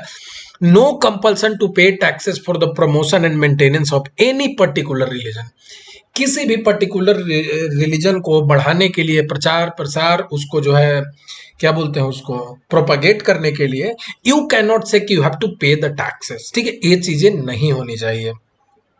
Again prohibition, prohibit tax not free if he can be levied for service और रेगुलेशन। कुछ अगर स्टेट गवर्नमेंट या सेंट्रल गवर्नमेंट अगर आपको सर्विस प्रोवाइड करता है तो कुछ उस पे आपको टैक्स लेवी किए जा सकते हैं, ठीक है, ठीक है। ये आपके हो गए एक्सेप्शन। एक्सेप्शन को समझने में थोड़ा सा आपको ध्यान देना, हर जगह आ जाएगा कि पब्लिक हेल्थ, मोरल, ये सब जो होता है ना कि दूसरे का फंडामेंटल राइट का इन्फ्रिंजमेंट, ये सब चीजें जो है कहीं ना कहीं एक्सेप्शन होते हैं। आगे बढ़ते हैं, आर्टिकल 28 ये क्या बोलता है, फ्रीडम फ्रॉम रिलीजियस इंस्ट्रक्शन, कि कोई भी prohibit the religious instruction in the institution Holi maintain by state fund. अगर कोई सरकार द्वारा फंडेड अगर कोई भी इंस्टीट्यूशन है उसमें आप रिलीजियस इंस्ट्रक्शन नहीं दे सकते हैं कि आप ऐसे उसको कोई भी एक रिलीजन के बेसिस पे उसको चलाइए, ठीक है। तो आपका जो आर्टिकल 28 है ये फ्रीडम ऑफ रिलीजियस इंस्ट्रक्शन को लेकर बात बताता है कि कोई भी जो है ना स्टेट गवर्नमेंट या कोई भी सेंट्रल गवर्नमेंट, कोई भी जो सरकार से रिलेटेड, जो सरकार जिसको गवर्न करती है डायरेक्टली, उसको नहीं रिलीजियस इंस्ट्रक्शन दे सकता है। वहां पे कोई भी रिलीजियस इंस्ट्रक्शन के बेसिस पे काम नहीं होगी। आगे बढ़ते हैं, इसमें क्या है exception, permitted in the state administered trust institution, ठीक है, voluntary in state recognise and state aided institution, जहां पे अगर कुछ जगह पे जहां पे है कि अगर कंसेंट दे देता है अगर वो रिलीजियस जो डिनोमिनेशन है, तो वहां पे थोड़ा बहुत आपको स्टेट गवर्नमेंट और सेंट्रल गवर्नमेंट जो है थोड़ा रेगुलेशन कर सकता है। Again every right is subject to certain kind of जो एक होता है कि सर्टेन जो है ना कुछ तो आएगा ही आएगा, जहां पे उसको एक लिमिट आ जाएगा, ठीक है ना, कुछ लिमिट जो बाउंड होते हैं वो है, ठीक है। आगे बढ़ते हैं। अब उसके बाद हमारे आ गए अनदर सेट ऑफ राइट, जो कि 29 और 30 के बीच में मैंने बांटा है। इसमें क्या हो गया कि कल्चरल एंड एजुकेशनल राइट हो गए। आर्टिकल 29 में क्या बोलता है, इसमें क्या बोलता है कि प्रोटेक्शन ऑफ लैंग्वेज, स्क्रिप्ट, ठीक है ना, कल्चर ऑफ माइनॉरिटी, ठीक है ना। इसमें जो क्या बोलता है कि right of any section of citizen, यहां पे इसमें क्या होगा, मेजोरिटी भी आ सकते हैं, इसको आपको ध्यान में रखना है। इसमें जो है मेजोरिटी के भी कुछ जो लोग होते हैं, इसमें जैसे मेजोरिटी के भी लोग हैं उसमें भी एक सर्टेन माइनॉरिटी होता है, तो इसमें मेजोरिटी भी काउंट होते हैं, ठीक है। Right of any section of the citizen, minority और मेजोरिटी, इसको ध्यान में देना है आपको, to converse in distinct language and script and culture, तो अपने लैंग्वेज, स्क्रिप्ट, कल्चर उसको ये प्रोटेक्ट कर सकते हैं, ठीक है। स्कोप क्या है, ये ग्रुप राइट है, to secure the individual right against discrimination, ठीक है। No citizen shall be denied admission to a state aided educational institution on the ground of क्या, religion, race, caste and language, ठीक है। उस बेसिस पे किसी का डिस्क्रिमिनेशन नहीं हो सकता है। तो ये आपका हो गया protection of interest of minority. ये जो क्या होता है, जो लैंग्वेज, स्क्रिप्ट, जो कल्चर होते हैं उसको बचाता है, और इसमें माइनॉरिटी एंड मेजोरिटी दोनों इंक्लूडेड होते हैं, इस बात का ध्यान में रखें। आगे बढ़ते हैं। आर्टिकल 30 क्या बोलता है, इसमें बोलता है कि right of minority to administer institution को मैनेज करने को लेकर के है, ठीक है। ऑल माइनॉरिटी रिलीजियस और लिंग्विस्टिक, देखिए रिलीजियस माइनॉरिटी हो सकता है, धर्म बेसिस पे हो सकता है, या कोई लैंग्वेज के बेसिस पे हो सकता है, कि जैसे कश्मीरी बोलने वाले लोग कम हैं तो वो माइनॉरिटी में हो गए, हिंदी वाले लोग मेजोरिटी में हैं, तो वैसे तो उनको क्या होता है, अपना खुद का लैंग्वेज जो होता है, रिलीजियस और लिंग्विस्टिक जो उनका जो आइडेंटिटी है उसको प्रोटेक्ट कर सकते हैं। ऑल माइनॉरिटीज रिलीजियस और linguistic have the right to establish and administer the educational institution of their own choice, तो अपने खुद के स्कूल, कॉलेज, जो एजुकेशनल इंस्टीट्यूशन खोल लेंगे और उसमें उस चीज को प्रैक्टिस करेंगे, ठीक है। कन्फाइंड ओनली टू माइनॉरिटीज, इस बात का ध्यान देना है, बहुत लोग इसमें कंफ्यूज होते हैं। आर्टिकल 29 में मेजोरिटी और माइनॉरिटी दोनों आते हैं, और जबकि आर्टिकल 30 में केवल से केवल माइनॉरिटी आते हैं। A state shall not discriminate in granting aid, compensating for the compulsory acquisition must not abrogate this right, ठीक है। तो कोई भी जो है ना यहाँ पे उसके राइट को एब्रोगेट नहीं किया जा सकता है। Compensation for compulsory acquisition must not abrogate this right, ठीक है ना। तो ऐसा नहीं हो कि कोई भी सिचुएशन में उसको एब्रोगेट नहीं, छीना नहीं जा सकता है, ठीक है, हटाया नहीं जा सकता है, ठीक है। तो ये जो सिचुएशन है, ये आपको राइट जो है बहुत ही इंपॉर्टेंट है, आर्टिकल 30, ठीक है। इसके बाद अब जो हम लोग पढ़ने वाले हैं, अब आ जाता है अपना आर्टिकल 32। आर्टिकल 31 को हम लोग अच्छे से डील करेंगे नेक्स्ट स्लाइड में, क्योंकि आर्टिकल 31 बहुत ही इंपॉर्टेंट है, वहां पे लोगों को कंफ्यूजन होता है। आर्टिकल 32 क्या बोलता है, आर्टिकल 32 का कोर प्रोविजन क्या है, कि अगर आपके जितने भी फंडामेंटल राइट है उसमें से कभी की भी कोई भी अगर फंडामेंटल राइट का इन्फ्रिंजमेंट हो रहा है, तो you can directly go to the high court and the supreme court, तो दोनों जगह जा सकते हैं। सुप्रीम कोर्ट में आर्टिकल 32 के आधार पे जा सकते हैं, और हाई कोर्ट में आप 226 के आधार पे जा सकते हैं। आपको ये जो आर्टिकल है ध्यान में रखने होंगे, ठीक है। जो जो आर्टिकल या अमेंडमेंट में बताते जा रहा हूं आप लिख ले, याद कर ले, उस चीज का जो है एकदम से ध्यान से फॉलो करें। Right to move the supreme court for the enforcement of the fundamental right, ठीक है, ये हो गया। डॉक्टर बी आर अम्बेडकर ने उन्होंने क्या बोला था फंडामेंटल राइट को, कि this is the soul of the constitution and the very heart of it, ठीक है, it is the basic feature of the constitution. तो आपको पूछा भी जा सकता है कि फंडामेंटल जो आर्टिकल 32 था, उन्होंने क्या बोला था इसको, कि सोल ऑफ द कॉन्स्टिट्यूशन है, क्योंकि अगर कोई भी फंडामेंटल राइट का अगर उल्लंघन हो रहा है, तो आपका एक आर्टिकल 32 है, वो भी एक फंडामेंटल राइट है, जिसके थ्रू आप सुप्रीम कोर्ट और हाई कोर्ट जा सकते हैं, ठीक है। आगे बढ़ते हैं। सुप्रीम कोर्ट के पास पावर क्या है, supreme court can issue direction, order, writs. Writ मैंने बताया हेबियस कॉर्पस हो गया, मैंडेमस हो गया, प्रोहिबिशन हो गया, सर्सियोरीज हो गया और क्वा वारंट हो गया। ये अगर फंडामेंटल राइट को इन्फोर्समेंट के लिए ये पांचों को यूज किया जाता है, ठीक है। सुप्रीम कोर्ट क्या है? Defender and guarantor of fundamental right. Question पूछा जाता है यहां से, ठीक है। Remedy is guaranteed by supreme court, can not refuse it. Supreme court क्या कर सकता है? कोई भी केस में फंडामेंटल राइट का अगर इन्फ्रिंजमेंट हुआ है तो it can not B burst away by supreme court, ठीक है। जुरिस्डिक्शन अब समझ लेते हैं क्या होता है। Original jurisdiction can be approach directly, आप सुप्रीम कोर्ट डायरेक्टली भी जा सकते हैं, but current concurrent with high court, ठीक है। आर्टिकल 226 हो गया, which can enforce fundamental right plus ordinary legal right. आप ऑर्डिनरी लीगल राइट के लिए आप सुप्रीम कोर्ट नहीं जा सकते हैं डायरेक्टली, बट फंडामेंटल राइट के लिए आप सुप्रीम कोर्ट और हाई कोर्ट दोनों जा सकते हैं, ठीक है। Article 32 only enforce the fundamental right. Article 2 to 6 से क्या जा सकते हैं? इसके वाइडर स्कोप है। अगर आपसे पूछ दिया कि आर्टिकल 32 के पास सबसे ज्यादा स्कोप है या आर्टिकल 2 to 6 के पास ज्यादा स्कोप है, तो 2 to 6 के पास ज्यादा स्कोप है। इस क्वेश्चन पूछा जाता है। हाई कोर्ट के पास ज्यादा स्कोप होता है, ठीक है, कि वो उसके दायरा जो है केवल वो फंडामेंटल राइट के लिए नहीं है, ऑर्डिनरी लीगल राइट के लिए भी आप डायरेक्ट जा सकते हैं, ठीक है। तो ये आपको वहां पे सेफगार्ड प्रोवाइड करता है, ठीक है। अब मैं रिट्स को डिस्कशन में कर देता हूं, उसके बाद फिर नेक्स्ट राइट को डिस्कशन करूंगा। अब आपके रिट्स हो गए, ये 5 जो रिट्स आपको मैं बोल रहा था कि आगे बताऊंगा, जो सुप्रीम कोर्ट यूज करता है आर्टिकल 32 के आधार, आर्टिकल 32 को आर्टिकल 32 के तहत अगर उनके पास कोई आया है तो उसको अगर एग्जीक्यूट करके उसका समाधान निकालने के लिए, तो सुप्रीम कोर्ट के पास 5 राइट है। Habeas corpus. हेबियस कॉर्पस का मतलब क्या होता है? टू हैव द बॉडी, कि भाई जो जिन्होंने ये चीज को आपके साथ किया है उनको कोर्ट में प्रोड्यूस किया जाए, टू हैव द बॉडी, ठीक है। issued to produce the detained person and examine the legality of the detention and the bulwark of the individual liberty, ठीक है। इसको बुलवर्क ऑफ द, बुलवर्क मतलब कि प्रोटेक्ट करता है इसको, ठीक है ना, इंडिविजुअल लिबर्टी को। ये क्या होता है? ए लॉफुल डिटेंशन होता है, ठीक है। अगर कोई किसी ने आपका फंडामेंटल राइट को इन्फ्रिंजमेंट किया है, आप सुप्रीम कोर्ट गए, तो सुप्रीम कोर्ट बोलेगा कि to have the body, habeas corpus लगाएगा और तुरंत से वहां पे लोगों को जो जिन्होंने वो एक्टिविटी की है आपके साथ, तो उनको प्रोड्यूस किया जाता है कोर्ट में, ठीक है। Lawful detention, detention by the क्या है? Competent court outside the courts jurisdiction, ठीक है। तो लॉफुल डिटेंशन हो गया यहाँ पे।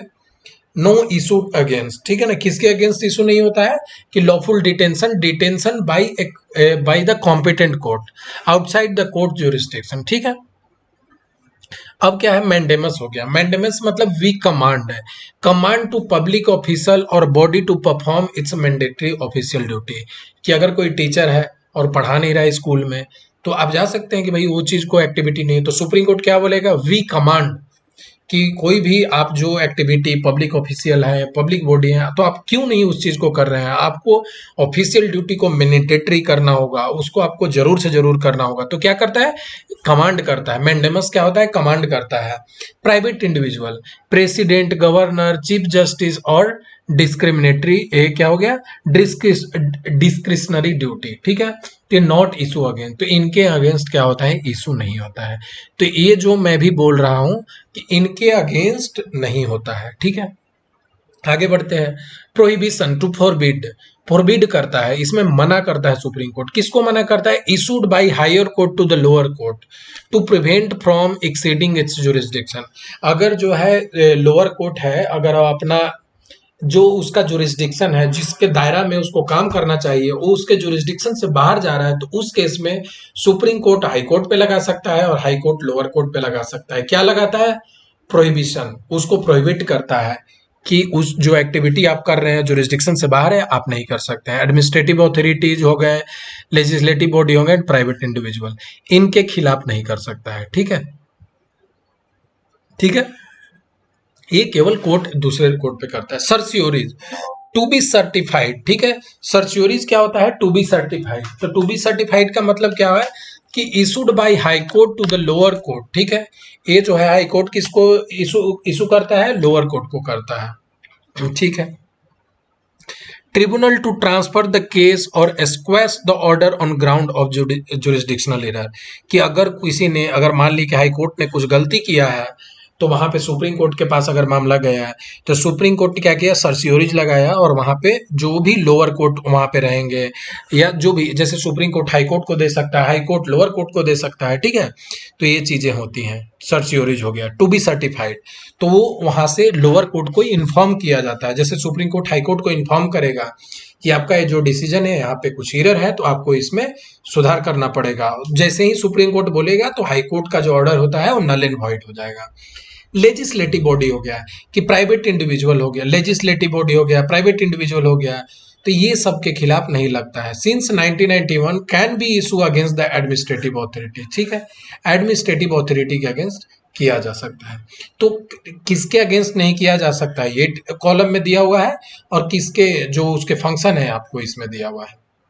क्वा वारंटो क्या होता है, बाई व्हाट ऑथोरिटी, अगर आपने जो काम किया वो क्यों किया, किस आधार पे किया, किस हक से किया, आपको पूछा जाएगा। जैसे मान लिए कि अगर आपको जो कोई भी कहीं पे भी जा रहे हैं तो आपको रैंडम कोई जो है ना लोग नहीं बोल सकता है कि आप जो है लाइसेंस दिखाएं या कोई भी चीज, तो आप पूछ सकते हैं, तो आप उसको जो है ना बाध्य नहीं है। बहुत लोग ऐसे होते हैं ना कि पुलिस देखे डर जाते हैं हर चीज के लिए, कि अगर पुलिस पूछेगा तो मैं नहीं, पुलिस के भी एक दायरे हैं, वो हर चीज को नहीं आपसे पूछ सकते हैं, उनका भी एक ऑथोरिटी है। जिस ऑथोरिटी के लिए वो असाइंड है, अगर वो काम से अगर एक्स्ट्रा कुछ भी पूछते हैं तो यू कैन से कि भाई मैं नहीं बता सकता हूँ, I am not mandated to do this, ठीक है। तो ये सुप्रीम कोर्ट क्वा वारंटो लगाता है कि अब टीचर है और जाके कल से वो क्या करने लगे, ट्रैफिक गार्ड का काम करने लगे और बोले कि वही पालन करना है, तो वहां पे क्या होगा, सुप्रीम कोर्ट बोल सकता है कि जो जिसका ऑथोरिटी है उसी के अंतर्गत काम करें आप, ठीक है, ठीक है। Issue to inquire into the legality of person's claim to public office, ठीक है। इसमें क्या हो, मिनिस्ट्रियल और private office can be sought by the interested person, तो इनको पूछा जा सकता है, ठीक है। तो ये आपको बता दिया मैंने कि क्या क्या चीजें हैं, क्या क्या नहीं हो सकती हैं, ठीक है। अब उसके बाद आपके पास आ जाता है कहाँ पे, सॉरी, तो अब मैं आ जाता हूँ, आपको डिस्कस कर लेता हूँ 33-34। मैंने आपको बोला है कि 31 आर्टिकल को मैं अच्छे से डिस्कस करूंगा, तो इसलिए मैं थोड़ा स्किप कर रहा हूँ, आगे आपको डिस्कशन में आएगा। आर्टिकल 33 और 34 क्या होता है उसको समझते हैं। 33 क्या है, आर्टिकल आर्टिकल 33 ये बोलता है कि आर्म्ड फोर्सेस और पुलिस, ठीक है, जो आर्म्ड फोर्स है, पुलिस है, पार्लियामेंट कैन रिस्ट्रिक्ट और abrogate the fundamental right of the member including the non combatant employ to ensure the proper discharge of duty and discipline, ठीक है। जैसे मान लिए कि उनके कुछ फंडामेंटल राइट को इन्फ्रिंज किया जा सकता है, जैसे जैसे मान लिए कि अगर वो किसी ऐसी जगह काम कर रहे हैं जो पुलिस अथॉरिटी हो गया, मिलिट्री पर्सनल हो गए, कि अगर उनका इन फंडामेंटल राइट दिया जाएगा तो हो सकता है इसका रिपोकशन बहुत बड़ा हो, पूरा देश पे थ्रेट आ सकता है, क्योंकि वो देश को डिफेंड कर रहे हैं, उनके पास कुछ गोपनीय सूचना होती है, वो भी रहता है, वो भी रिवील करने पे बहुत बड़ा इशू हो सकता है, तो उनके फंडामेंटल राइट को रिस्ट्रिक्ट करता है। कौन सा आर्टिकल करता है, आर्टिकल 33 करता है। Power conferred only on the parliament, ठीक है, ये पार्लियामेंट कर सकता है इस चीज को। Law mandate can not be challenge on contravening the fundamental right. अगर मान लिए कि कोई आर्म फोर्सेस और पुलिस पर्सनल का फंडामेंटल राइट अपने डिस्चार्ज ऑफ ड्यूटी के अंतर्गत अगर इन्फ्रिंज हो रहा है, जो कि पार्लियामेंट के द्वारा लगाया गया है, तो उस केस में क्या होगा, ये जो आर्म फोर्सेस के लोग और पुलिस के लोग हैं वो चैलेंज नहीं कर सकते हैं। तो यहाँ पे एक लैकुना है, और ये क्या है, देश की सेफ्टी के वजह से इसको रखा जाता है, ठीक है। अब आगे आर्टिकल 34 ये क्या होता है, मार्शल लॉ को बताता है। मार्शल लॉ क्या होता है, अप्लीकेशन ऑफ फंडामेंटल राइट, ठीक है, can be restricted while martial law, कि अगर कहीं मिलिट्री लॉ लग गया तो वहां पे क्या होता है, आपका मिलिट्री लॉ लग गया तो वहां पे आप फंडामेंटल राइट आप अवेल नहीं कर सकते हैं, you can not avail the fundamental right, उसका आप फायदा नहीं उठा सकते हैं, ठीक है। तो डिफरेंट फ्रॉम नेशनल इमरजेंसी, ये नेशनल इमरजेंसी से अलग है, ठीक है, which effect the fundamental right between centre and state relation. तो वो जो आपको मैंने इमरजेंसी बताया था, जो दूसरी क्लास में, तो ये वो वाला इमरजेंसी नहीं है, ठीक है। ये क्या है, इसमें जो अगर मिलिट्री लॉ लग रहा है, इमरजेंसी नहीं है, मिलिट्री लॉ है। अगर मिलिट्री लॉ अगर लगा हुआ है आपके एरिया में, तो वहां पे भी आपका फंडामेंटल राइट को इन्फ्रिंज किया जा सकता है, ठीक है। And you can not go to the court claiming that my fundamental right has been trampled upon, ठीक है। That is the clear point. आगे बढ़ते हैं। रिस्ट्रिक्शन ऑन द एप्लीकेशन, जो आर्टिकल और 33 और 34 के जो एप्लीकेशन है उस पर कुछ रिस्ट्रिक्शन है, उसको हम लोग समझ लेते हैं। Area of law making, enforcement law हो गया और पनिशमेंट लॉ हो गया, ठीक है। Parliament only, not the state legislature, ये कौन कर सकता है रिस्ट्रिक्शन वाला पार्ट, केवल एंड केवल पार्लियामेंट कर सकता है। ऐसा नहीं होगा कि स्टेट गवर्नमेंट अपना खुद का निकाल रहा है कि मैं इस फंडामेंटल राइट को रिस्ट्रिक्ट कर रहा हूं, केवल एंड केवल पार्लियामेंट कर सकता है। Purpose, ensure the uniformity across the India, prescribing the residence of employment, article 16 को लेकर के हो गया। Empowering the other court to issue the writs, ठीक है। Restricting the abrogating the fundamental right of the arm forces and indemnifying the act during the martial law. अगर martial law के अंतर्गत अगर किसी का फंडामेंटल राइट इन्फ्रिंज हुआ है, तो ऐसा नहीं होगा कि जो अगर मार्शल लॉ खत्म हो गया है उसके बाद आप कोर्ट जा करके आप बोल सकते हैं कि मेरा जो फंडामेंटल राइट है उसको ट्रैम्पल अपॉन किया गया था by so and so people, तो you can not do that. तो पार्लियामेंट जो है इसको इन्फोर्स करता है, ठीक है। अब पनिशमेंट लॉ होता है, तो पार्लियामेंट, इसमें भी क्या हो गया, पार्लियामेंट ओनली, ठीक है। तो parliament punishment law, prescribing the punishment for fundamental right related offence, जैसे अनटचेबिलिटी के लिए तो कौन करता है, फंडामेंट, इसमें स्टेट गवर्नमेंट नहीं कर सकता है। क्या स्टेट गवर्नमेंट अनटचेबिलिटी के लिए रूल नहीं बना सकता है, कौन बनाता है, पार्लियामेंट बनाता है। ह्यूमन ट्रैफिकिंग के लिए कौन बनाता है, तो ये बनाता है कौन, ये आपका पार्लियामेंट बनाता है। क्यों ऐसा है कि पार्लियामेंट ही बनाता है, स्टेट गवर्नमेंट नहीं बनाता है, क्योंकि ये जो लॉ जो है वो एक यूनिफॉर्म हो हमारे पूरे देश में, ऐसा ना हो कि किसी एक जगह अलग लॉ है दूसरे जगह अलग लॉ है, तो एक यूनिफॉर्मिटी बनाने के लिए किया जाता है, ठीक है। आई होप सबको यहाँ तक समझ में आया होगा। अब आगे बढ़ते हैं, कुछ कॉन्स्टिट्यूशनल जो आपको जो बात जो दिए हुए हैं, जो एक राइट टू प्रॉपर्टी जो है, तो एक पहले फंडामेंटल राइट था उसको हटा दिया गया है, मैं उसको डिस्कस कर लेता हूं और इसके बाद फिर हम लोग आर्टिकल 31 को डिस्कस करेंगे and then we will wrap up our discussion part, ठीक है। वीडियो बड़ा हो रहा है लेकिन फंडामेंटल राइट को आप कंप्लीट समझना है तो आपको थोड़ा टाइम देना पड़ेगा। राइट टू प्रॉपर्टी हो गया, ये इसमें किस में दिया हुआ है, आर्टिकल 300A में दिया हुआ है। ये जो है कहीं ना कहीं किसका पार्ट था, आर्टिकल 19(1)(f का पार्ट था, ठीक है। ये पार्टिकल जो है ना, ये जो आर्टिकल है ये कहाँ पे दिया था, फंडामेंटल राइट का पार्ट था। लेकिन इसको 78 में जब 44th अमेंडमेंट हुआ था, तो उस समय 44th अमेंडमेंट हुआ था, तो इसको क्या हुआ था, हटा करके इसको लीगल राइट में डाल दिया गया था। जो राइट टू प्रॉपर्टी जो फंडामेंटल राइट था इसको लीगल राइट में डाल दिया गया था। और कौन सा आर्टिकल में आता है, 300A में, ठीक है। तो आपका इसका कॉन्स्टिट्यूशनल बेसिस क्या हो गया, फंडामेंटल राइट था कब, 1978 से पहले। 1978 के बाद क्या हो गया, लीगल राइट में आ गया है, ठीक है। पहले पार्ट 3 का पार्ट था, अब किसका पार्ट है, पार्ट 12 का पार्ट है। आपको पूछा जा सकता है कि राइट टू प्रॉपर्टी किसका पार्ट है, पार्ट 12 का पार्ट है। आर्टिकल कौन है, 300A है। Modification power could be modified only by the constitutional amendment, इसको जो जब 1978 से पहले ऐसा था कि इसको अमेंड किया जा सकता था बट कॉन्स्टिट्यूशनल अमेंडमेंट के थ्रू। अब क्या हो गया है, a can be regulated curtailed by ordinary law of the parliament, ठीक है। तो जो ये लीगल राइट आपका था, जो आपको राइट टू प्रॉपर्टी था, ये आपको ऑर्डिनरी राइट के, ऑर्डिनरी लॉ के तहत भी इसको चेंज किया जा सकता है। लेकिन 1978 से पहले अगर राइट टू प्रॉपर्टी अगर कोई भी चेंजेस करना है तो आपको कॉन्स्टिट्यूशनल अमेंडमेंट करना पड़ता था, ठीक है। जुडिशियल रेमेडी क्या है, violation, direct approach to supreme court. अगर आपका राइट टू प्रॉपर्टी का हनन हुआ है तो 1978 से पहले आप डायरेक्ट सुप्रीम कोर्ट चले जाते थे, बट यहाँ पे क्या होगा, can not move to the supreme court under the article 32, you have to move, must move to high court. तो सबसे पहले आपको कहाँ जाना पड़ेगा, आर्टिकल 226 के आधार पर आपको हाई कोर्ट जाना पड़ेगा, ठीक है। अब कंपनसेशन क्या होता है, गारंटीड राइट टू कंपनसेशन, ठीक है। इसमें क्या है, कंपनसेशन गारंटीड राइट दिए जाते थे, no guaranteed right to compensation, ठीक है। अब इसमें क्या है, गारंटीड कंपनसेशन मिलता था, यहाँ पे आपको कोई गारंटीड कंपनसेशन नहीं मिलेगा। Guaranteed compensation exception part third में दिया हुआ है कि minority educational institutional property acquisition जो है, जो आर्टिकल 30 में मेंशन है, land acquire with ceiling limit held under the personal cultivation. ठीक है, अगर आप माइनॉरिटी जो लोग हैं उनके अगर आप लैंड को ले रहे हैं, अगर उनके प्रॉपर्टी को ले रहे हैं, उस केस में एक एक्सेप्शन था, उस केस में एक्सेप्शन है। ठीक है, अभी भी एक्सेप्शन है। ठीक है, तो वो आपको कहीं ना कहीं अभी भी प्रोवाइड करना पड़ता है। ठीक है, ठीक है। अब जो जिसका बात हम कुछ देर से कर रहे थे कि हम लोग डिस्कस करने वाले हैं, जो आर्टिकल 31 में 31A, B और C तीन पार्ट है। सॉरी, 31 में A, B और C पार्ट है।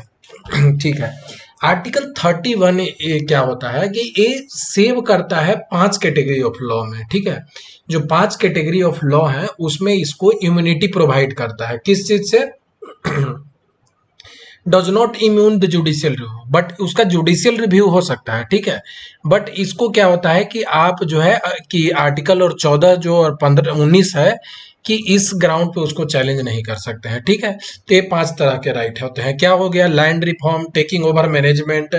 तो पहला हो गया एक्विजिशन ऑफ स्टेट। ठीक है, कि अगर मान ली कि लैंड अगर कोई स्टेट एक्विजिशन हो रहा है उसके लिए हो गया। दूसरा हो गया मैनेजमेंट ऑफ प्रॉपर्टी। तीसरा हो गया एमेलगमेशन ऑफ जो कॉरपोरेशन होता है, जो दो अगर कॉरपोरेशन है उसको अगर एमेलगमेट एक साथ कर दिया जा रहा है। चौथा हो गया establishment and modification of the right of क्या? डायरेक्टर और शेयर होल्डर। ठीक है, तो establishment and modification of right. ठीक है, और जो पांचवा हो गया डज नॉट इम्यून द जुडी, तो इसमें एक तो हो गया माइनिंग और लीज भी इसमें आ जाता है। और इसमें क्या होता है कि it does not humanise the judicial review, मतलब कि इसमें अगर इसका जुडिशियल रिव्यू आप कर सकते हैं। आपको अगर ये लग रहा है कि आपका इन्फ्रिंजमेंट हो रहा है तो ये जुडिशियल रिव्यू के लिए जा सकता है। इसमें क्या है? State law require president assent for immunity provide the market value compensation of the land within the ceiling limit. ठीक है, तो ये मैंने आपको एक कंप्लीट बता दिया। 31B में क्या है? Validation of certain act and regulation. इसको कहा 31B कहाँ डाला हुआ है? 9th शेड्यूल में डाला हुआ है। ठीक है, तो 9th शेड्यूल के जितने भी पार्ट हैं ये इसमें ऐड होते हैं। इसमें करीब करीब अभी तक 282 से ऊपर इसमें ऐसे लॉ हो चुके हैं जो डाले हुए हैं। 9th schedule from being challenge on the basis of any fundamental right. ठीक है, तो ये क्या करता है कि आप कोई भी फंडामेंटल राइट के बेसिस पे आप इसको चैलेंज नहीं कर सकते हैं। इसमें क्या देता है? इसमें इसको प्रोटेक्शन देता है। अभी तक क्या किया, अगर आप कोई भी लॉ बना रहे हैं, अगर आप फंडामेंटल राइट का इन्फ्रिंजमेंट हो रहा है तो कोर्ट जाते थे, लेकिन अगर इन आर्टिकल में ये चीज अगर मेंशन है तो आप कोर्ट नहीं जा सकते हैं। और अगर कोर्ट जाएंगे भी तो आपको कुछ न कुछ यहाँ पे प्रोटेक्शन दिया हुआ है। ठीक है, आयर कोहिलू केस 2016 में आया था, तो उसमें क्या बोला? 2007 में आया था कि law placed in the 9th schedule after जो 24 अप्रैल 1973 केशवानंद भारती केस जो मैंने बताया था, are open to judicial review if the it violate the basic instruction of the constitution. अगर ऐसा बोला हुआ है कि अगर वो basic structure of the constitution को अगर वो इन्फ्रिंज कर रहा है, in that case it can go to the supreme court, you can go to the supreme court, और वहां पे इसकी स्क्रूटनी हो सकती है। ठीक है, तो आयर कोहलू केस में इस चीज को बोला गया 2007 में। ठीक है, तो ये आपको जो 3 सेक्शन दिए हुए यहाँ पे अगर कुछ जो भी लॉ है अगर उसको डाल दिया जाए तो एक इम्यूनिटी प्रोवाइड करता है। ठीक है ना, ये सब सेविंग क्लॉज है। ठीक है, ये सब सेविंग क्लॉज का है। यहाँ पे 31C में क्या है? 31C में है आपका, इसमें क्या होता है कि saving the law giving effect to certain DPSP, कि अगर आपका कोई law DPSP directive principle of state policy है, अगर उसको इफेक्ट में देने के लिए, उसको इम्प्लीमेंट करने के लिए अगर कुछ लॉ लेकर आता है तो उसको प्रोटेक्ट करता है। Protect law enhance to implement the DP under the article 39B and C। अगर 39 एंड B को इफेक्ट में देने के लिए अगर कोई लॉ लेकर आ रहा है तो you can not challenge under the article 14 and 19। 14 और 19 का वायलेशन के लिए आप उसको कोर्ट में चैलेंज नहीं कर सकते हो। ठीक है, तो ये चीज हो गया, ये इम्यूनिटी प्रोवाइड करता है। Original provision upheld the Kesavananda Bharati case, ये मैंने बताया था आपको। Attempt to extend the all DP जो 42nd अमेंडमेंट में वाज डिक्लेयर्ड अनकॉन्स्टिट्यूशनल, ठीक है। तो यहाँ क्या था कि यहाँ पे जो उस समय 1970 जो ए थ्री कहीं कहीं पहले का ये जो बात है, जिस समय कुछ अमेंडमेंट, जैसे एक तो अगर बात किया जाए कि जब देश में आज़ादी हुआ था उसके कुछ ही दिन बाद जो है कुछ आर्टिकल को डाल दिए गए थे, 9 शेड्यूल को जो है ना एक पार्ट में डाल करके, और उसको सेफगार्ड किया गया था, ठीक है।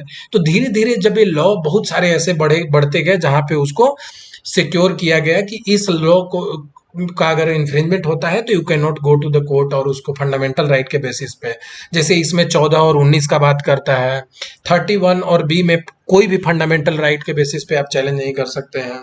बट अगर वो बेसिक स्ट्रक्चर का अगर वायलेशन कर रहा है तब आप उसको चैलेंज कर सकते हैं। 39 बी और सी जो है अगर उसको इफेक्ट में देने के लिए अगर कोई लॉ लेकर आते हैं और 31 सी में मेंशन है तो उसको आप आर्टिकल 14 और 19 के वायलेशन पे आप you can not challenge it on the court. But सब में क्या है कि बेसिक स्ट्रक्चर जो है चेंज नहीं होना चाहिए, ठीक है। आगे बढ़ते हैं। ये आपके कॉन्स्टिट्यूशनल राइट है जो और लीगल राइट है, ठीक है। इसको समझ लें आप एक बार। जैसे टैक्सेशन बाय अथॉरिटी, ठीक है। इसमें आर्टिकल क्या है, टैक्सेशन बाय अथॉरिटी का आर्टिकल 265 ध्यान में रखें, पार्ट 12 में मेंशन है। राइट टू प्रॉपर्टी मैंने बताया था कहाँ पे मेंशन है, आर्टिकल 300 में मेंशन है, पार्ट 12 का पार्ट है। Freedom of trade and commerce intercourse, तो अगर जो कोई भी आपस के देश में जो देश के अंदर में जो स्टेट है उनमें अगर कोई अगर ट्रेवल करना हो, ट्रेड करना हो, तो उस चीज को प्रोटेक्ट करने के लिए आपका आर्टिकल 301 है। ये किसमें मेंशन है, पार्ट 13 में मेंशन है।